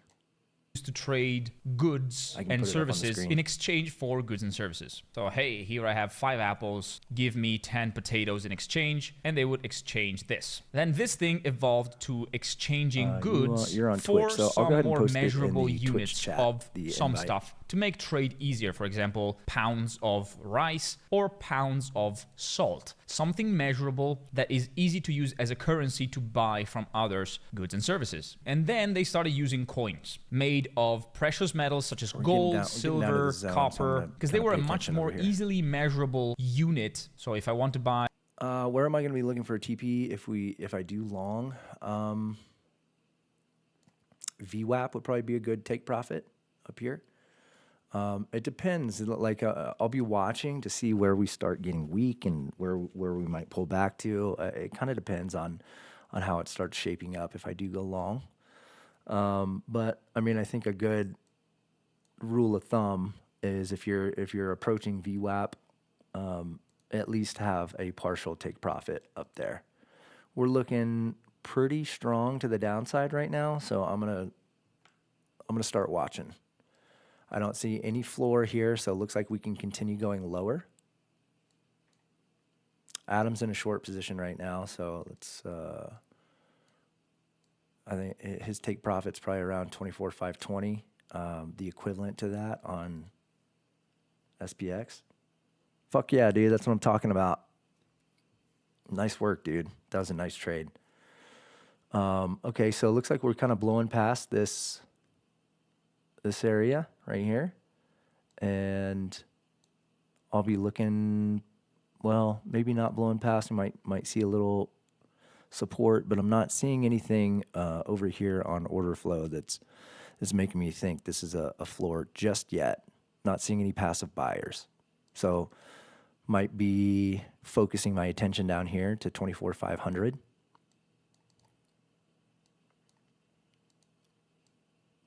And, it's also a possibility that nothing, we just keep going down and we break the overnight low as well. Oh, thanks, brother. Appreciate that.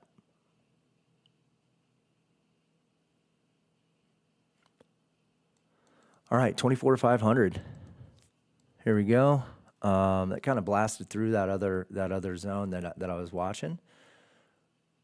We got some aggressive buying happening down here, but we don't have any sort of validation that we have support. Just aggressive buying. Could just have people covering their short positions.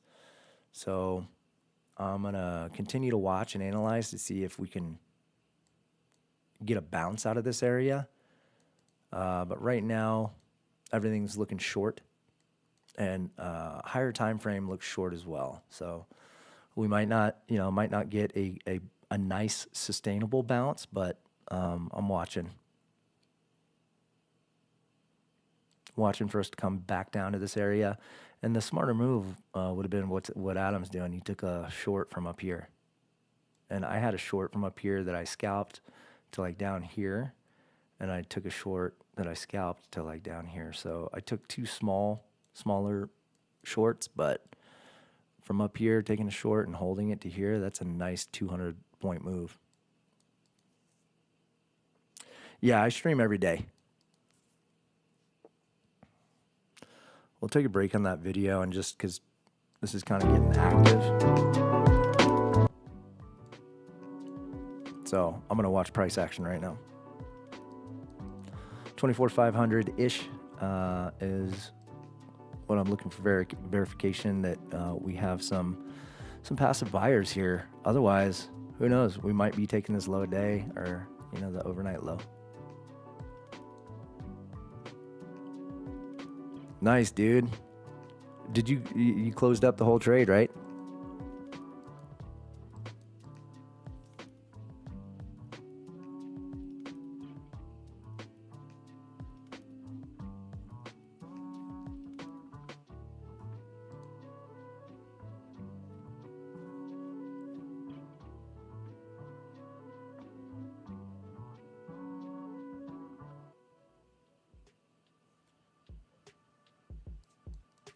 Dude, tell me you guys are going to Papacitos.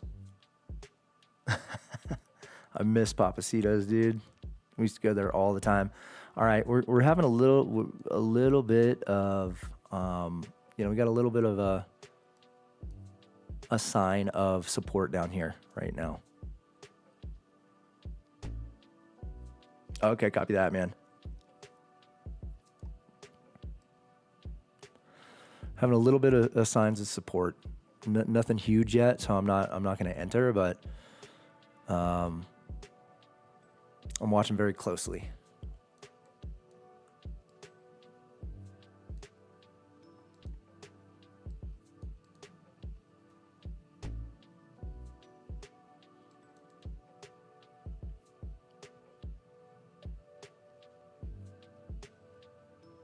We got a really strong, I mean, look at this. This is a really strong move to the downside. So got to be careful with these longs. Going long against this trend here. Small size. Got to be careful about it snapping back and really continuing to drive down.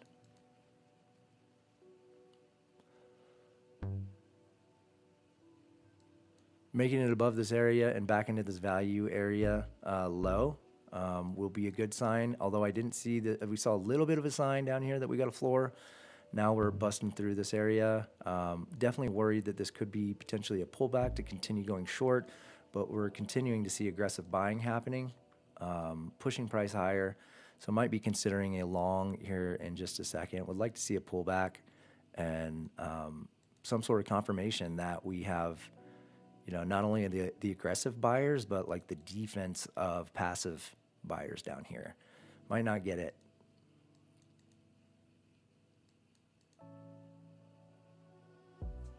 I mean, that right there, if you took that bottom tick, I mean, that's 60 points right there. That could have been worth it to just hop in.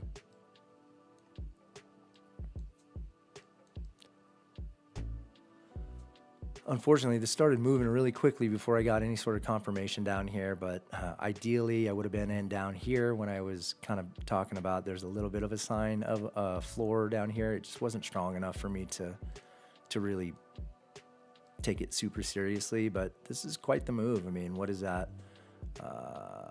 90 points right here, right back up to this point of control. Now, are we going to blast through this point of control, or are we going to get held up? I mean, this is a hell of a candle right here. 100-point candle.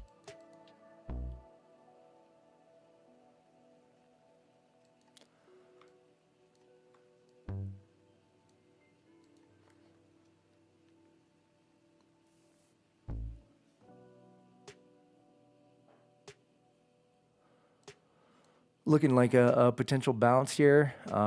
Change of market structure happens right here at 24,632. Getting a close over there. We might be looking for a dip buy down in this area. But looks like this might be the bounce. Retrace that whole consolidation and then breakdown.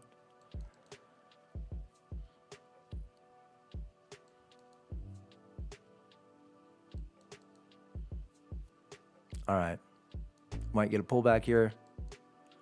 24,635 had some passive sellers up there. So right now the question is, are we going to continue moving up, or is this a pullback so that we can keep going short? Retracing down to 24,600-ish might be a buy for me.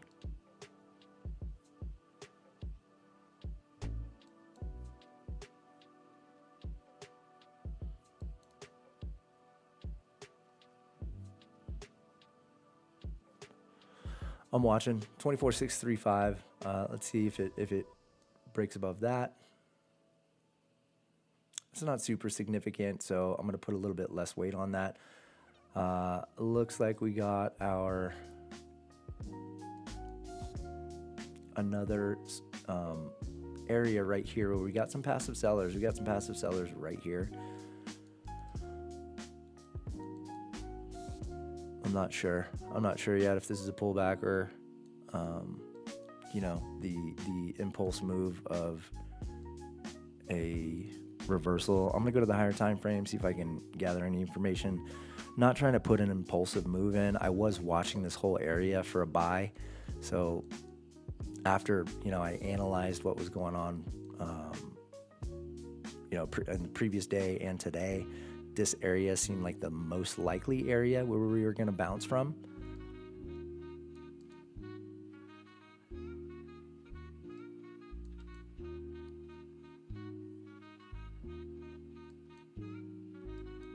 I would like to see what happens as sellers try and push this price back down. So I'm analyzing the footprint chart.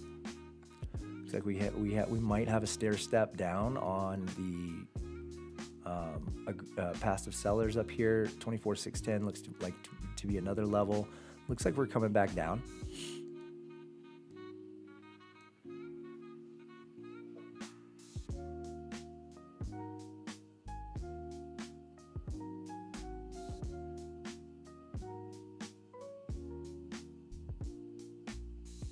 Okay. Might be interested in taking a small buy right here. So, I'm placing one. Essentially, I'll probably stop out if we get to the low here. I was seeing a little bit of support down here, but hasn't been tested super hard just yet.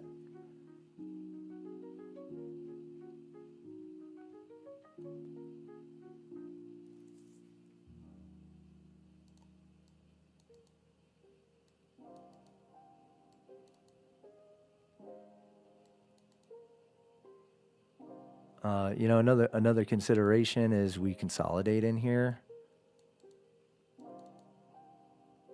But I was really kind of hoping we would have a nice test down here where we could say, oh, damn, okay, they really tried to push price down and weren't able to make any progress. What actually happened was we came down here and just aggressively started moving away from it. We didn't really test the sellers yet, or the passive buyers, I should say, down here. Now, I could be early on this, and this might not be, we might not have the follow through I want, because essentially we haven't crossed this point yet, 24,633. I mean, we wicked over it, but we haven't crossed and closed. And that's what I'm really interested in seeing. Do we close over this 24,633? I was seeing some rejection down here. So that's why I was willing to hop in. But now let's see if we can actually start pushing above this level and squeezing.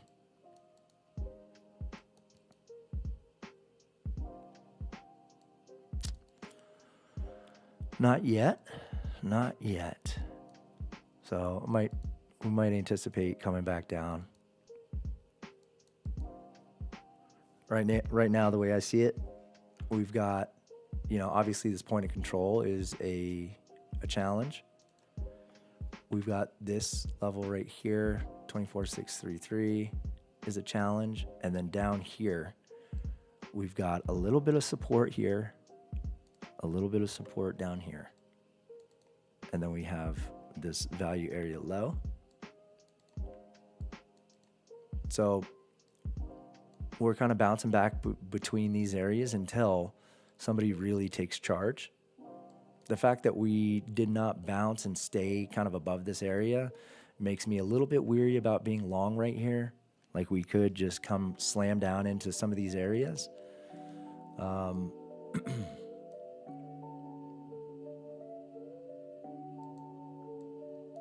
After a big move like this, I'm looking to see some kind of explosive price action coming out of here.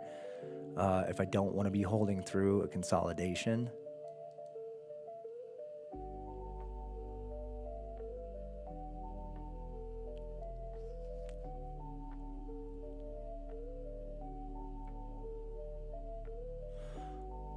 What broker do I use, and do I think plus 500 is good because it's where you trade?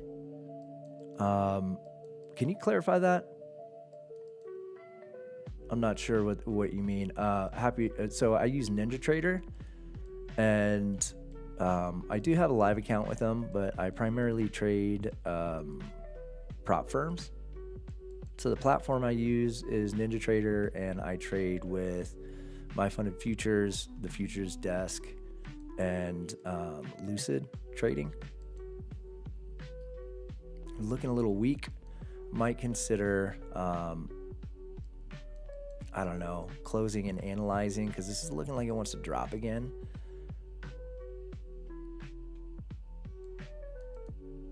It's not looking like it has the strength to push over that level, at least just yet.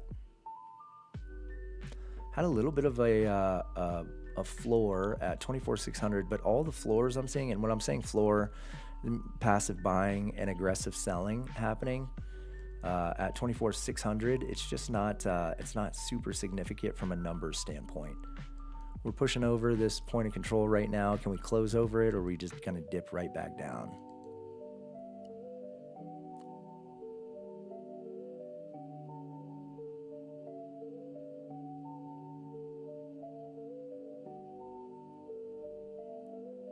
Yeah, so when you say plus 500, what are you referring to with the plus 500? Lucid does not have activation fees. Lucid Trading is really cost effective. They've been really great, to be honest, so far. And then when you pass evaluations, they're ready in like 5 minutes, or honestly less. I don't have a code. I should apply for one, but I think on their website, if you just use the code FALL, all capital, FALL, you'll get the highest discount right now.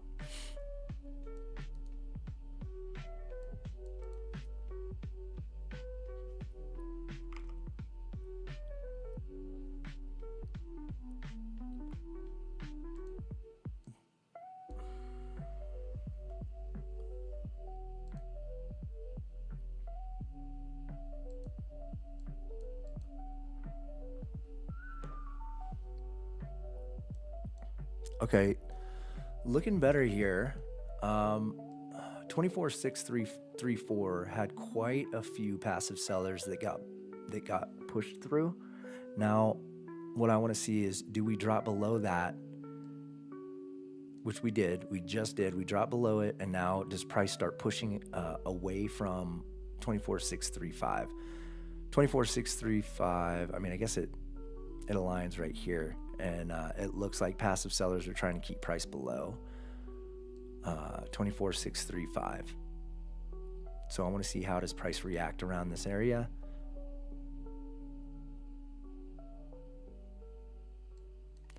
Looking decent. I might go ahead and put an order here. So I've got this one. I'll move the stop below this low right here.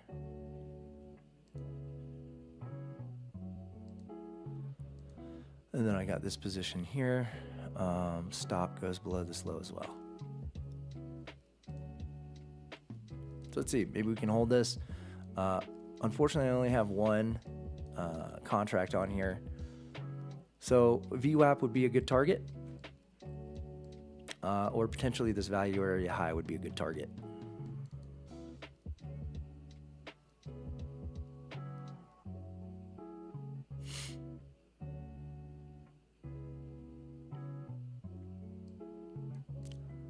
Yeah, that's up to you, man. I do really like the Lucid accounts. Okay, so we're having a little bit of trouble staying above that 24,635 level. I would like to see this candle close. We got 1 minute for this candle to close. I want to see the candle close over that level, and if we don't, I might be abandoning that position because we might be coming back down. That's the way I'm looking at this. I want a strong close on this candle. If this ends up being a wick and we come back down, I'm going to be quick to potentially exit the trade so I can watch again. But right now, we look good as long as we stay up above this level.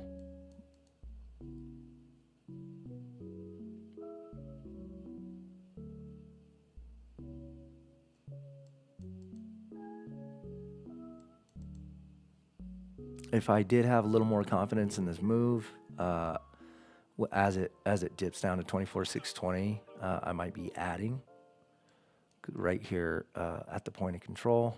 So we got kind of two levels, 35 and this point of control. Okay, we did close over it. I like it.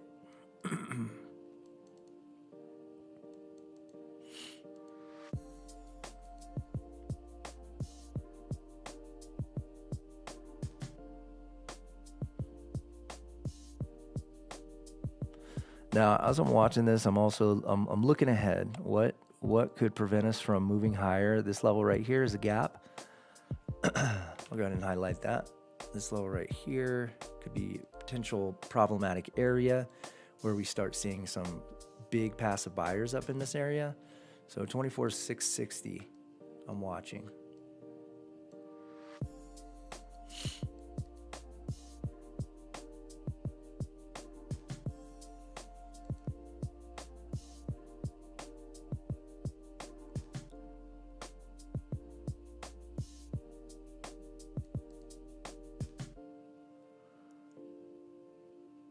Also, adding at 24,635, I think would be valid as well.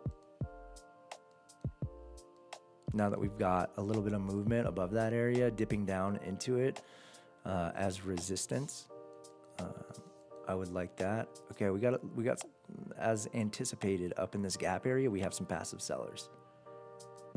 Look to be decently strong based on that little initial test.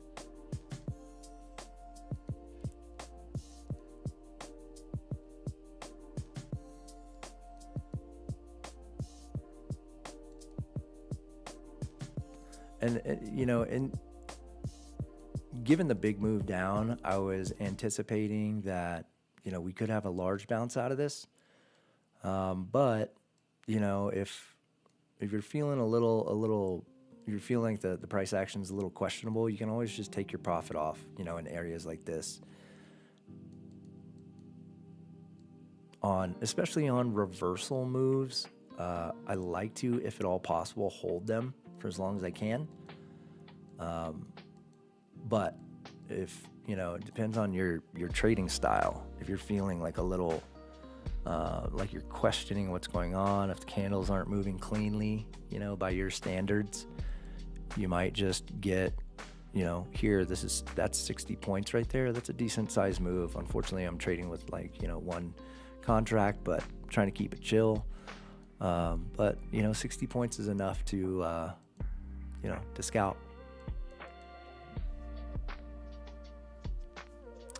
So obviously we're getting a little bit of drama up here, unfortunately, and so I'm seeing kind of a spread of passive sellers in this area. So it is concerning me that we could be coming down to see some lower prices.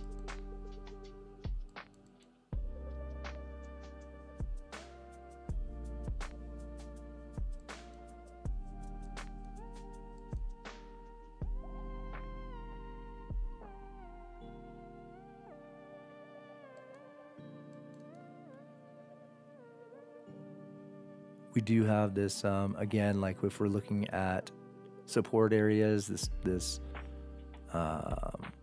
point of control right here, I might even break even on this trade, move my stop to break even, because I believe if we come down to my price, I mean, really it's like kind of in the middle of this wick here. If we get down to the middle of this wick here, I'm really thinking we're gonna go for these lows, at least to retest it again. So right now I'm just considering if this moves against me, where should I stop out? Is this appropriate, or is there another invalidation point that works?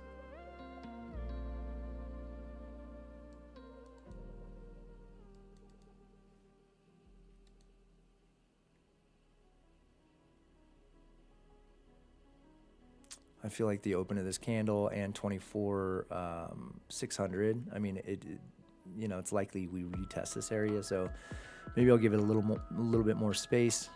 Maybe I move this up just slightly.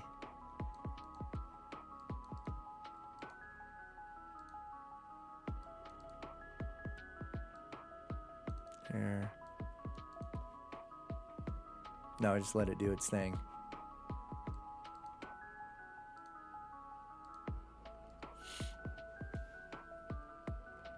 So, a couple different ways you can look at this. We're trending down. This could just be a pullback to continue the downtrend. Or if you're looking at it, from a longer time frame, this could be a, reversal. We come up, we come back down, we manipulate these lows, and then we start moving back up. So that's the tough part, about trying to trade a reversal, is if you're trending down, sometimes it's tough because when you take out a low and you start moving up, you just don't know if it's something like this where you're pulling back and then you're continuing the move to go short, or if you're actually reversing.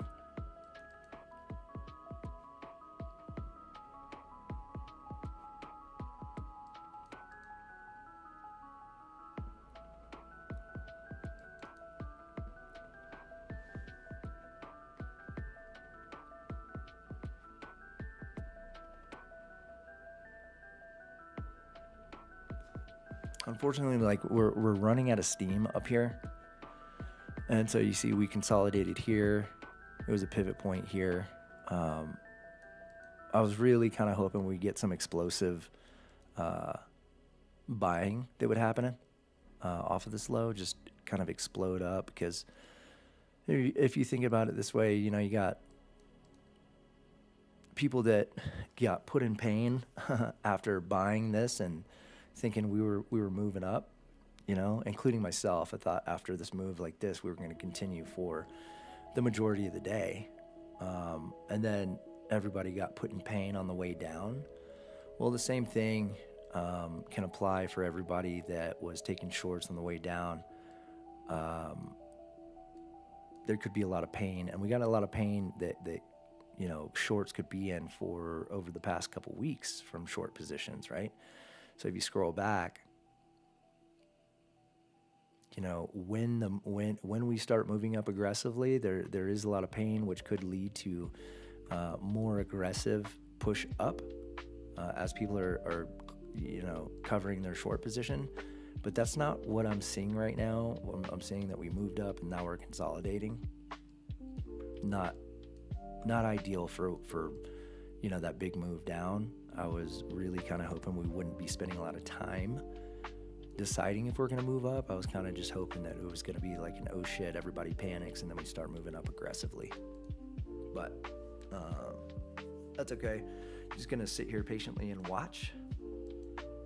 Again, this is our first kind of area, point of contention, and then we got VWAP up here. So we might anticipate that we got a lot of passive sellers up here at VWAP if we can make it through this area.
Still quite negative on Delta.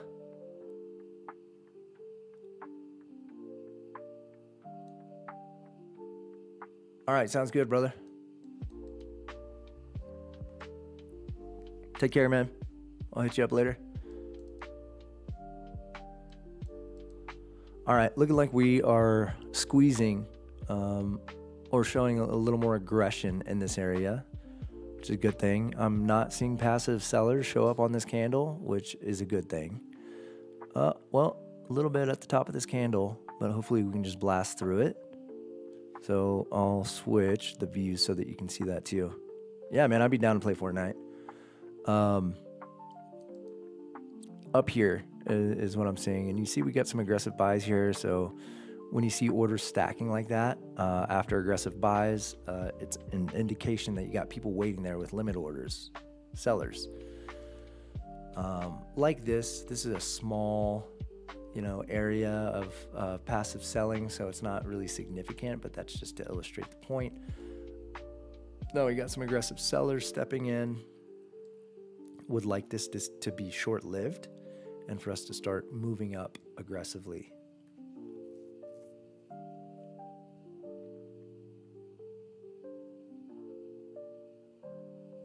These are aggressive sellers. These are passive sellers. So I don't know. This could be a point that we start moving down from unless we start seeing buyers step in. All of this is balanced price action, which makes it ripe for retracing through.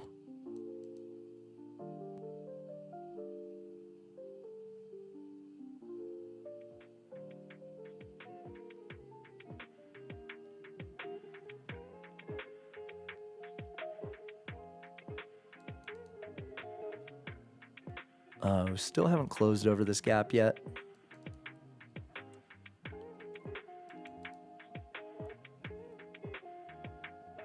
A little bit of a floor that built there at 24,660 right here.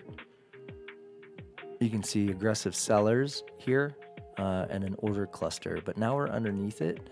So usually the way I read this is like when you have these kinds of areas that build up and then you blow through them like that,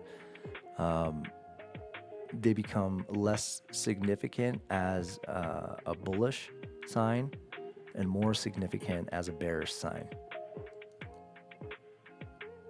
So right now we're looking like we could be at risk for a deep retracement, basically down to my price.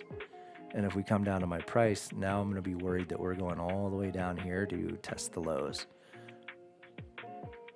Let's see what we do right here. This is kind of our first line of defense. 24,616. I'm going to be watching here. Nothing showing up here. It's looking like we could be at risk for a deep, deep pullback. This left side growing is a good sign.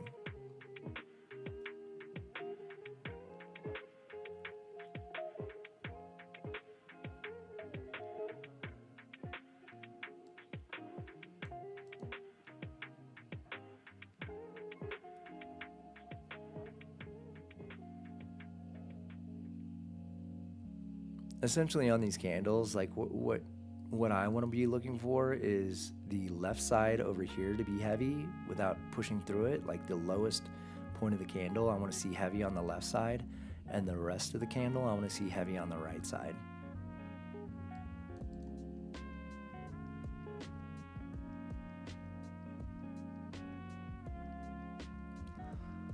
But just like the bottom of the candle being heavy on the left side is good, the right side of the candle at the top of the candle being heavy without a lot of movement is not good.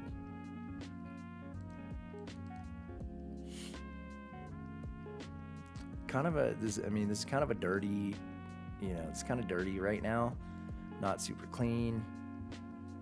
Would like to see really is like, let's come up here, let's do one quick retracement down here and then continue moving up. Not a lot of this choppy move up, stall out, chop around.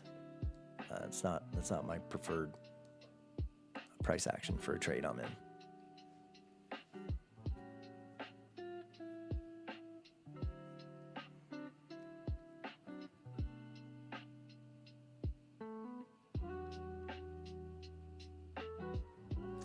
Considering how much drama we have just to kind of come back up to this area, I might just close this trade at VWAP.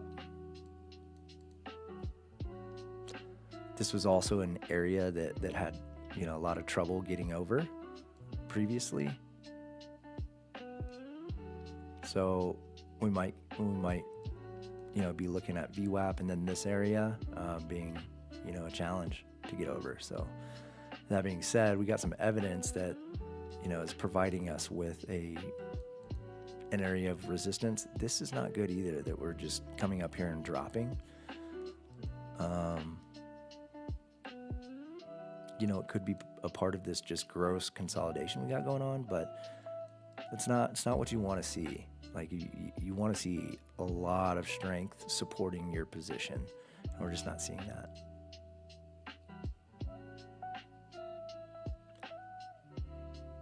But when you go back in time, you see this had trouble getting above this area, so you had a lot of buy absorption. Back here, if you're looking at it, you see same thing over here. You have a lot of sellers just waiting here, aggressive sellers right here, aggressive sellers right here. So as we approach these levels up here, might become a challenge to start to keep moving up. So VWAP is looking like a good target if we can even make it over this gap here.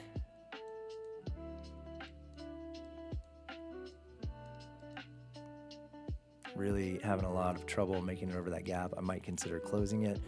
That last attempt right there could be what sends us down. Let's see, we're trying again. 24,660. Let's see what happens.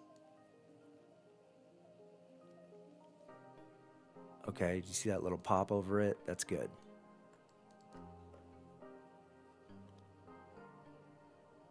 All right, looking good, looking good.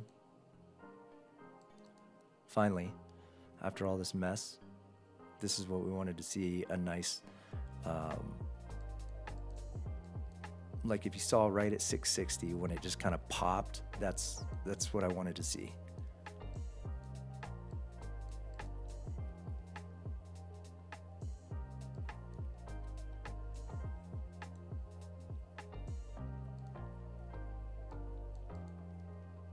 I hate that. It's okay for us to pull back, but immediately I want to see it go back up.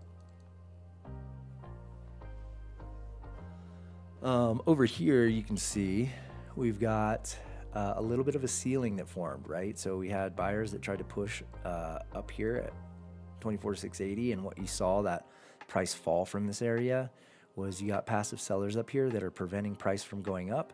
Now, as we approach this level again, ideal scenario is that we have that quick pop above this level too, similar to what we saw in that gap.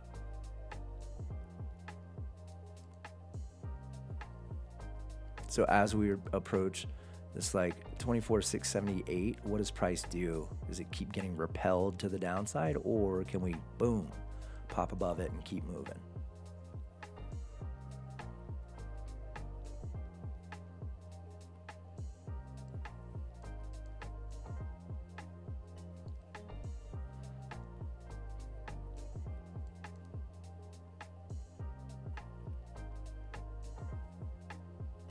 Now we're above it. Nice pop. Okay, now it's looking good. And as we're, what I really should be doing is trailing my stop as we pop over these levels. You know, so now my stop is going up here and it's below this gap. 24,660 is where we're having problems. So I don't want to see it come down and come through 24,660. Now we're below this area. Not ideal. I'd like to see it come back above this level pretty quickly. If not, might be coming down for my stop.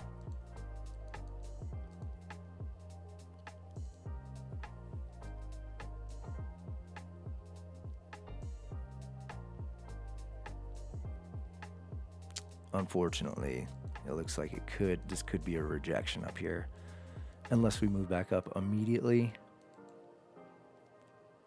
I don't want to see buyers like giving up and aggressive sellers taking control of price.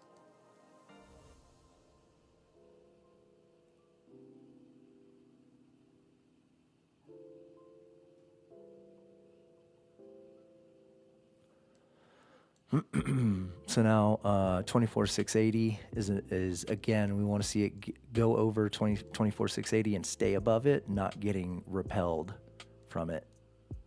But now we have, you know, kind of two areas that we're watching, this gap and 24,680. Can we go back up above 24,680 and stay above it, or are we going to keep testing this and then break through it?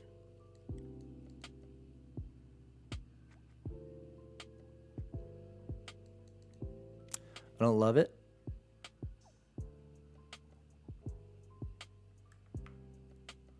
I might be I'm closing everything up.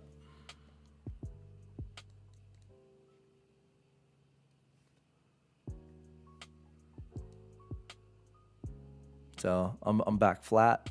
I didn't like this rejection up here, and then pressing down on this previous area that we had trouble at. It could keep going up, and maybe we keep chopping around or whatever, but that was enough for me to close the trade.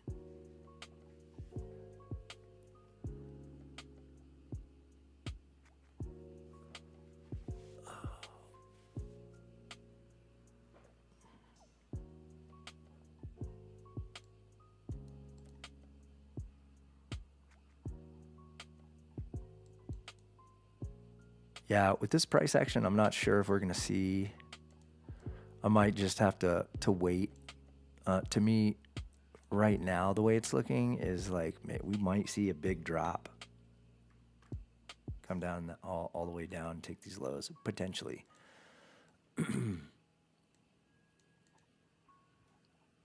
We're under this gap now.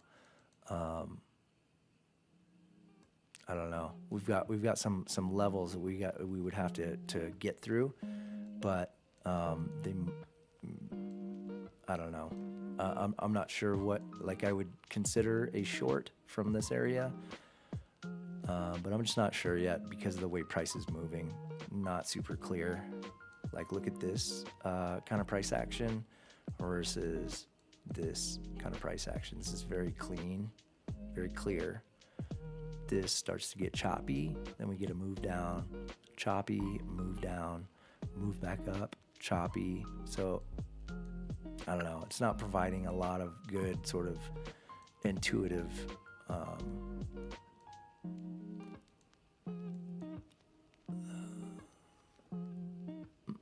let's just say intuitive price action that can lead to profitable moves for me.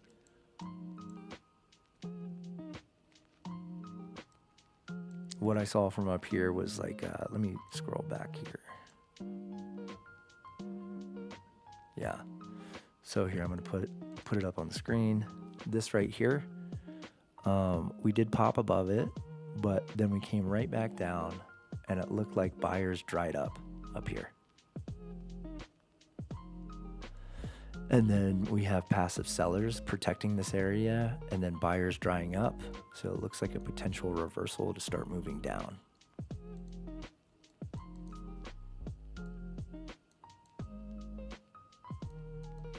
And then after that area, we are coming below this area. So, you know, just looking a little unclear at the very least, and maybe at most it's a reversal from this move to start moving down.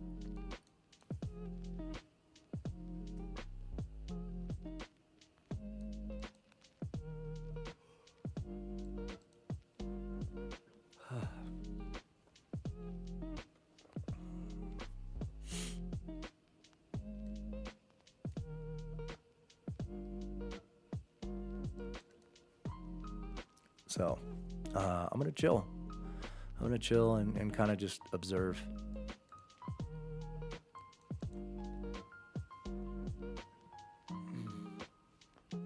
Also, another concern that I have is that we didn't make any big expansion moves out of this. I mean, this one obviously, but then we rebalanced immediately. Every price move up, we rebalanced. So we don't have any big gaps. Whereas if you look on the short side, you know, we got gaps everywhere on this move down. We got a gap right here out of this consolidation. We got a gap right here. So like out of a move like this, especially if we actually are reversing, I would love to see like a move up, a pullback, a move up, and then these pullbacks don't go all the way down here. They leave a gap because that is an indication of strength. And a lot of times when you have those gaps, you at the very least can expect price to move quicker with some velocity versus this, where it's rebalancing immediately. Retrace, up, retrace, up, retrace. You know, like that is a lot harder to hold on to when you're trading it versus getting a quick move up that you can close quickly or just hold and not be in fear that you're going to get retraced on. So that's a lot better for your, you know, trading psychology.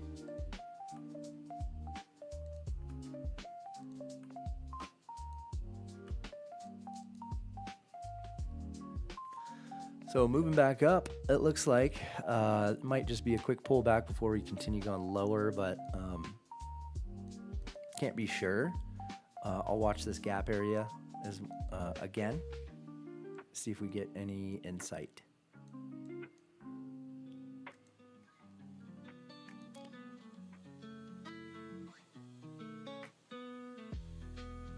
$24,660. Let's see what happened.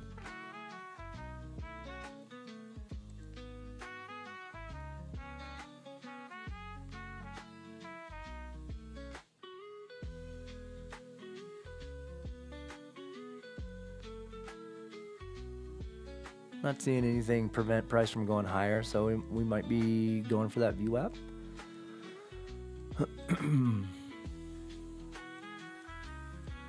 These kinds of pullbacks, it depends on where your price is. If you're down here and this pulls back, this to me still would be a scary pullback, to be honest, because we have all this balanced price action.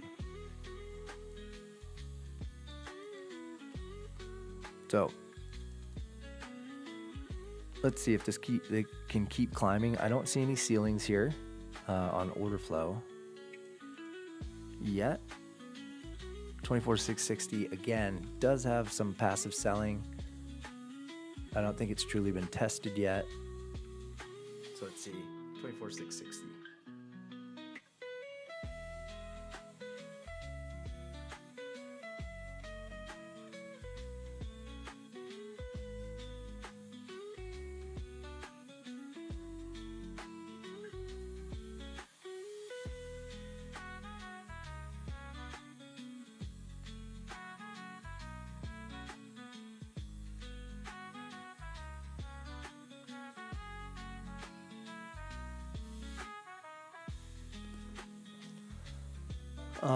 So you can see like this cluster, this area right here, did have some passive selling going on.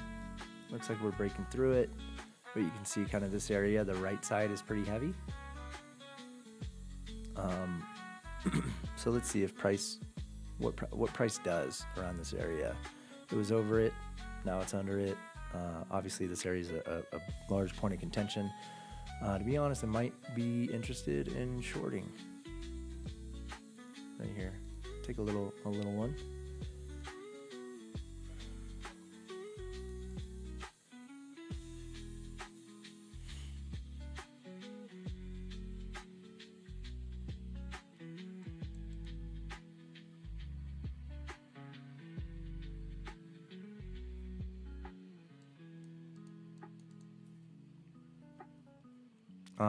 I'm a little bit in trading jail.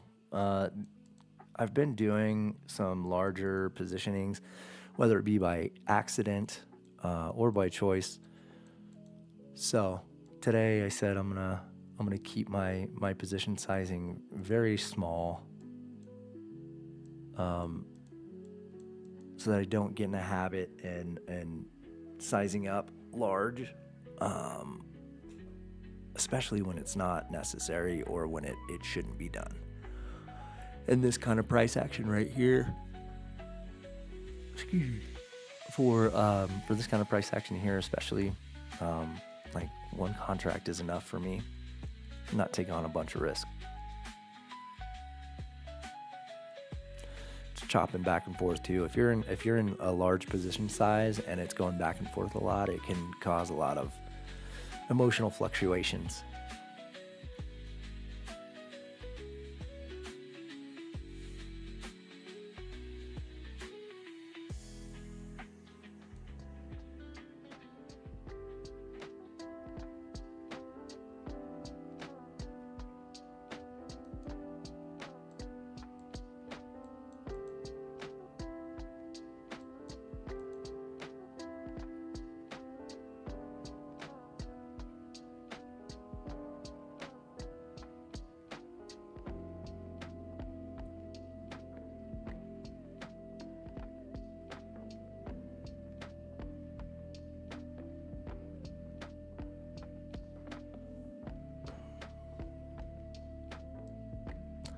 Still watching this area, 24,660. It's a highly contested area, you know, about 5 point range right here, highly contested, where we keep butting up against it, you know, with buyers and passive sellers are here.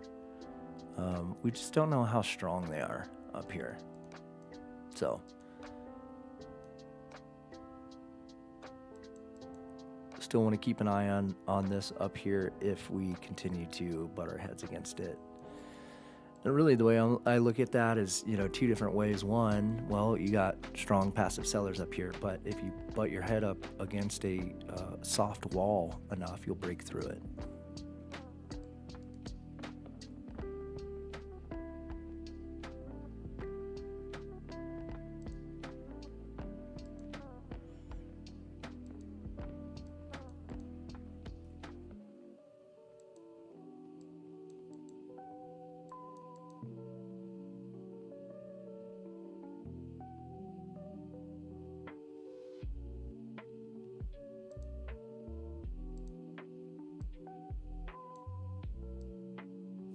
So, you know, a couple different thoughts on, you know, taking this quick short. If it does indeed start moving down, first take profit area I would consider is down here at the point of control. If we can move through this very quickly, then I'd be looking to take profit probably down here.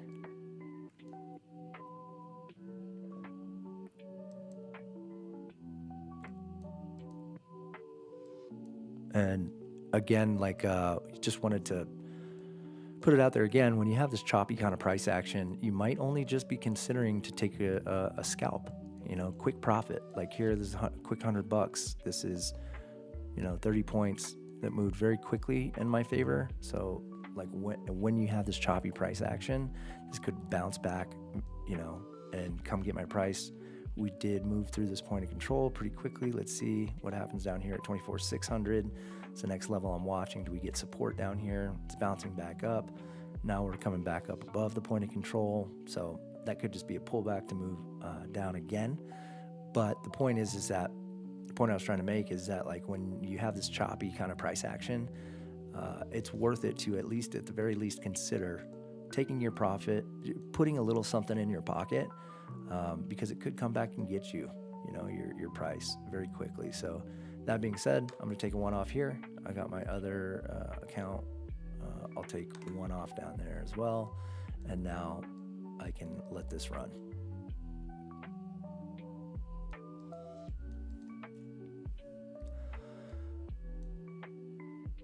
I think oftentimes people, including myself, don't pay themselves enough when moves happen, because you get, I don't know if I would say greedy, but you get overly ambitious with what your trade can do. And if you look at the average movement of these candles, look at the, like, each candle, I mean, look at the moves that these candles are doing, and it's like, you know, maybe you get 40, 60 points. This very quickly moved 40, you know, points in my favor. So if that's the average move of a candle, expecting more out of it might bite you in the ass. Now it looks like I might have caught this at a nice inflection point, which is great. So I can hold this as a runner for more profit, but at the very least, I paid myself when it moved very quickly about the average range of a candle. almost instantly. So just worth it to consider taking profits quickly when you have a market that's going back and forth like this.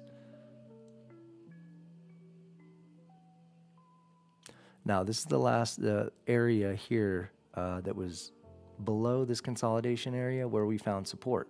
So we might be anticipating that there's a probability to some, high level degree that there could be, some aggressive buyers sitting here waiting, or passive buyers sitting here waiting for price to come down here, and then they're going to, step on the gas right here. So I'm going to analyze what's going on in these footprints and see if I can find now.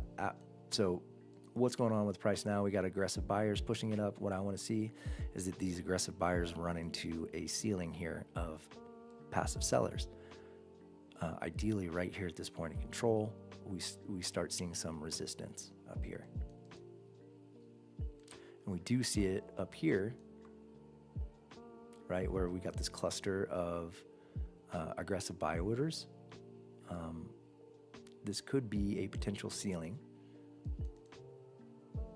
But if we aggressively move above this, if we pop and then maybe retrace down here and then pop again, I'll probably close the trade.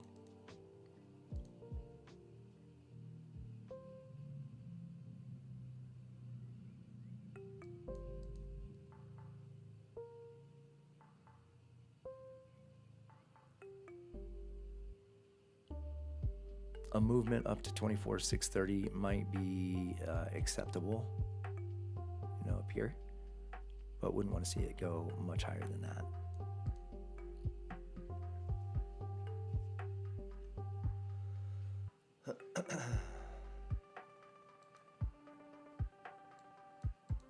Okay, here we go. Looks like we're moving above.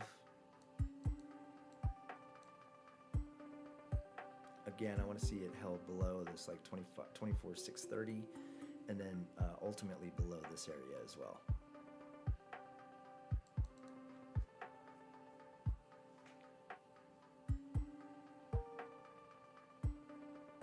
You can see here that this area right here, it's aggressive on the buy side, aggressive on the sell side. So this area is going to be a key level for us to stay under if I'm going to hold this short.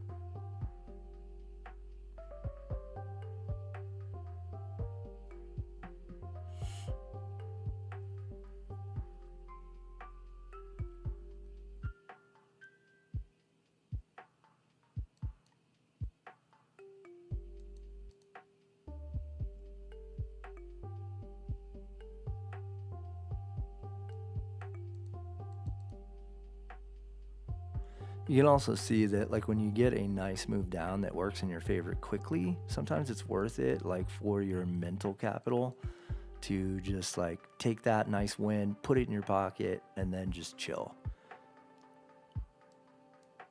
Because holding through all of this takes, you're analyzing the chart constantly, which I actually love doing, but sometimes when you get a nice move that works out quickly, it's worth it just to save yourself the mental capital, close it out, reassess, and you might miss out on, some additional points to the downside.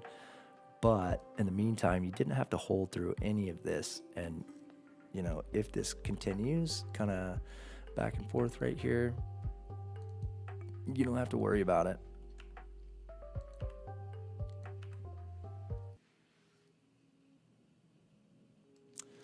And sometimes when we're kind of messing around like this, and I'm in a position and it just continues to mess around, I just close it because I don't want to be holding through all that.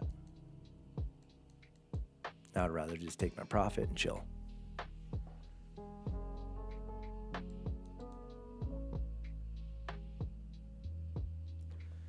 And right here, because we continue hovering above that level, I might just do that right now. And again, it's like what you're giving up on is you have an opportunity cost, because this could just be pulling back and we could be continuing to go short. But you got to know yourself and know what is going to prevent you from getting frustrated potentially, and knowing that this is above, hanging out above this 24,615, I know that my trade is at risk. My profit is at risk. So the more time we spend above that level, the more I'm feeling like, this might not be a great trade to hold. We're pulling back and pushing up again. I'm going to go ahead and close this.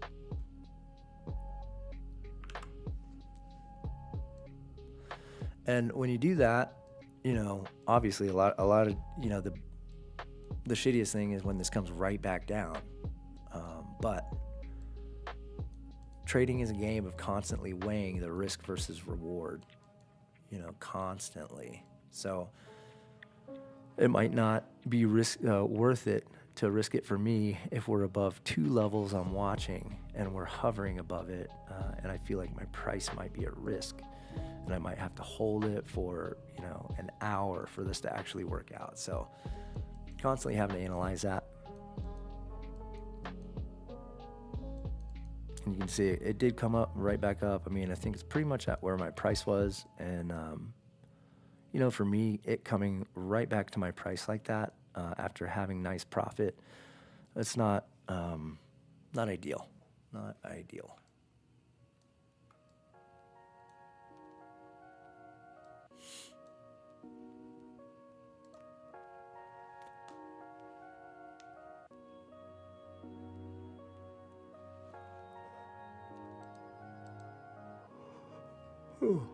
$8.74 on the day.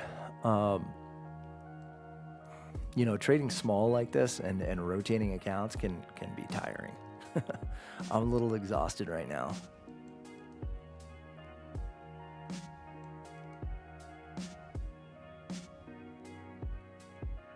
Back up here at this 24,660,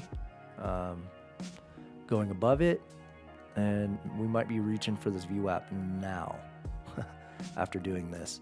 But, you know, being in that long position from down here, it going up almost to take profit that I had in mind all the way back down, almost to my price. Well, basically to my price.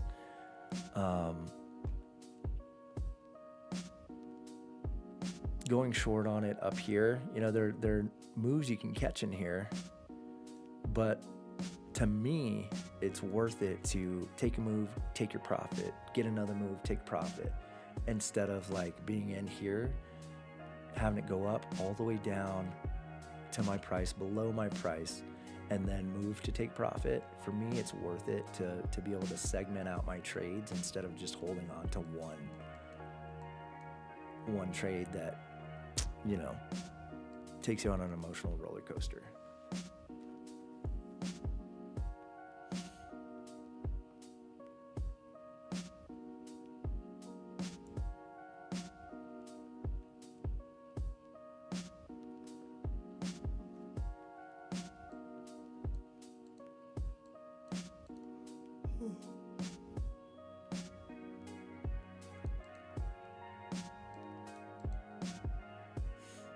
There we go. Hit VWAP.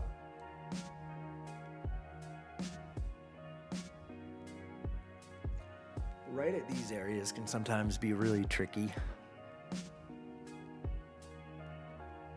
Next level I'm watching is 24,720. To be honest, I don't know if I'm going to take any more trades. This could start to get tricky. This is where we could see, you know, tapping this level, coming all the way back down, that kind of stuff. Unless we start to see some really big pushes on the buy side. Well, we're, you know, kind of cleanly right smack dab in the middle of our volume profile for the day. Tapped VWAP, and I'm not sure. I'm going to analyze this current candle, and see what I see. Top heavy, looking like top heavy. Aggressive selling happening here.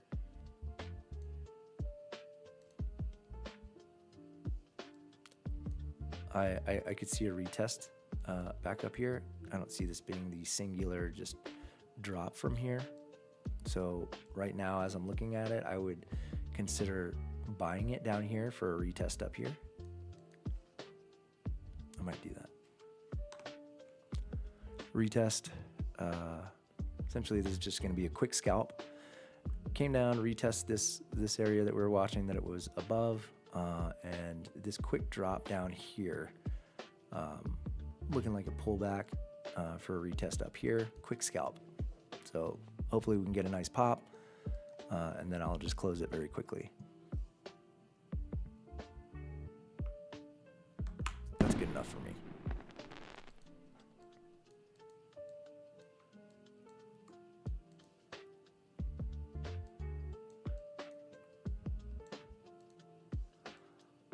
Now it might be coming down to really test this area, and we could be coming down all the way down to here, 24,620 potentially, if we bust through this area.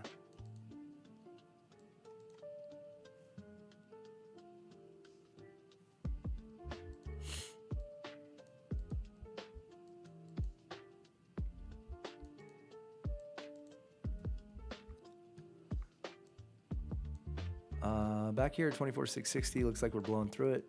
Well, actually not.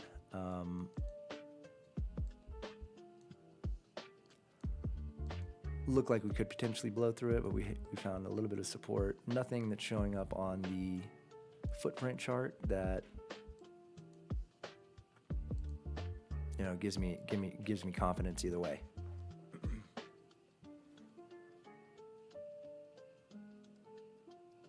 Looks like we're gonna go through it. Oh.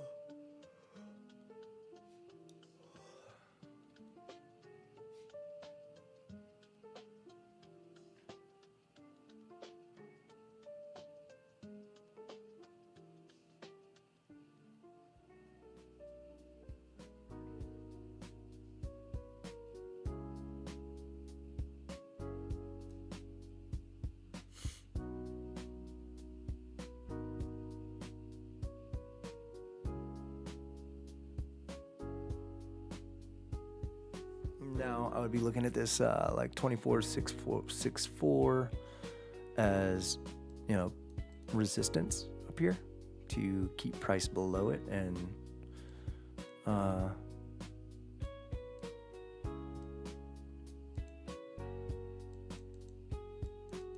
potentially move down here.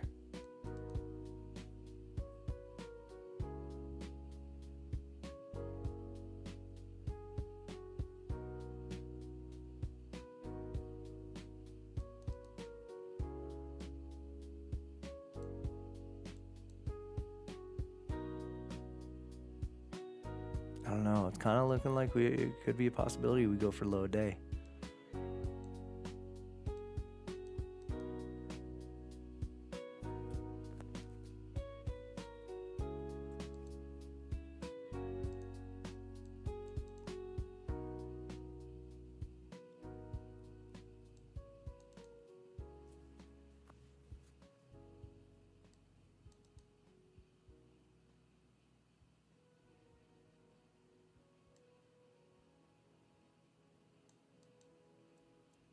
Yeah, it's kind of what I'm feeling.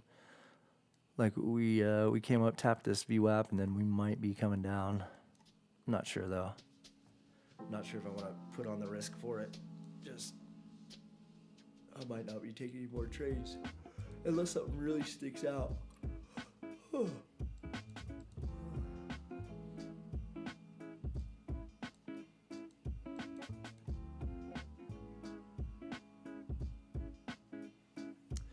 You still out there, Fred's 63?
Definitely looking bearish right now.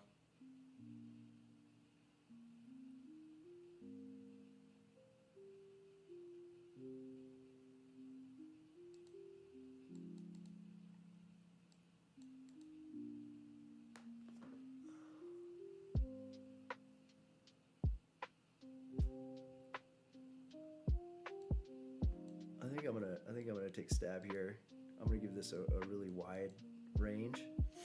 If we come back up here, I'll probably add.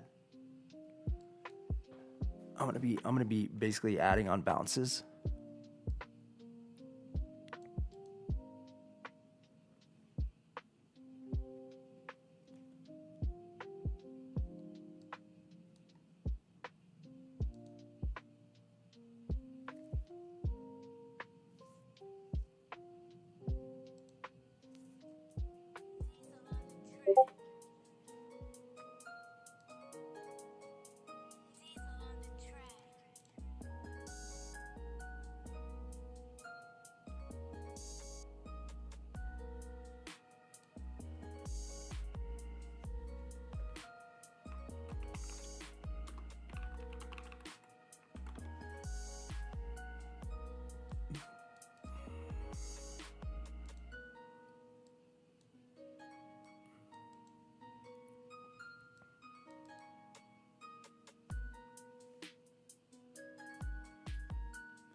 I'm thinking we could move down to low a day. I don't know if this trade is going to be the one to get it. I might just scalp this, considering I've been adding on this and we haven't pushed through. I might close this up pretty early so I'm not taking on a bunch of risk, but it's looking like maybe we could make our way down to this low of the day.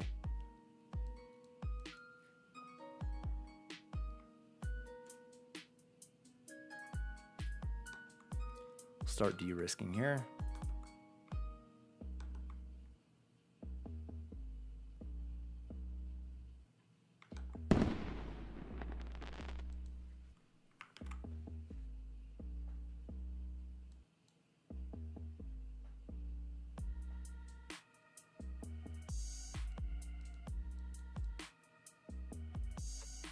That might have been a good one to hold.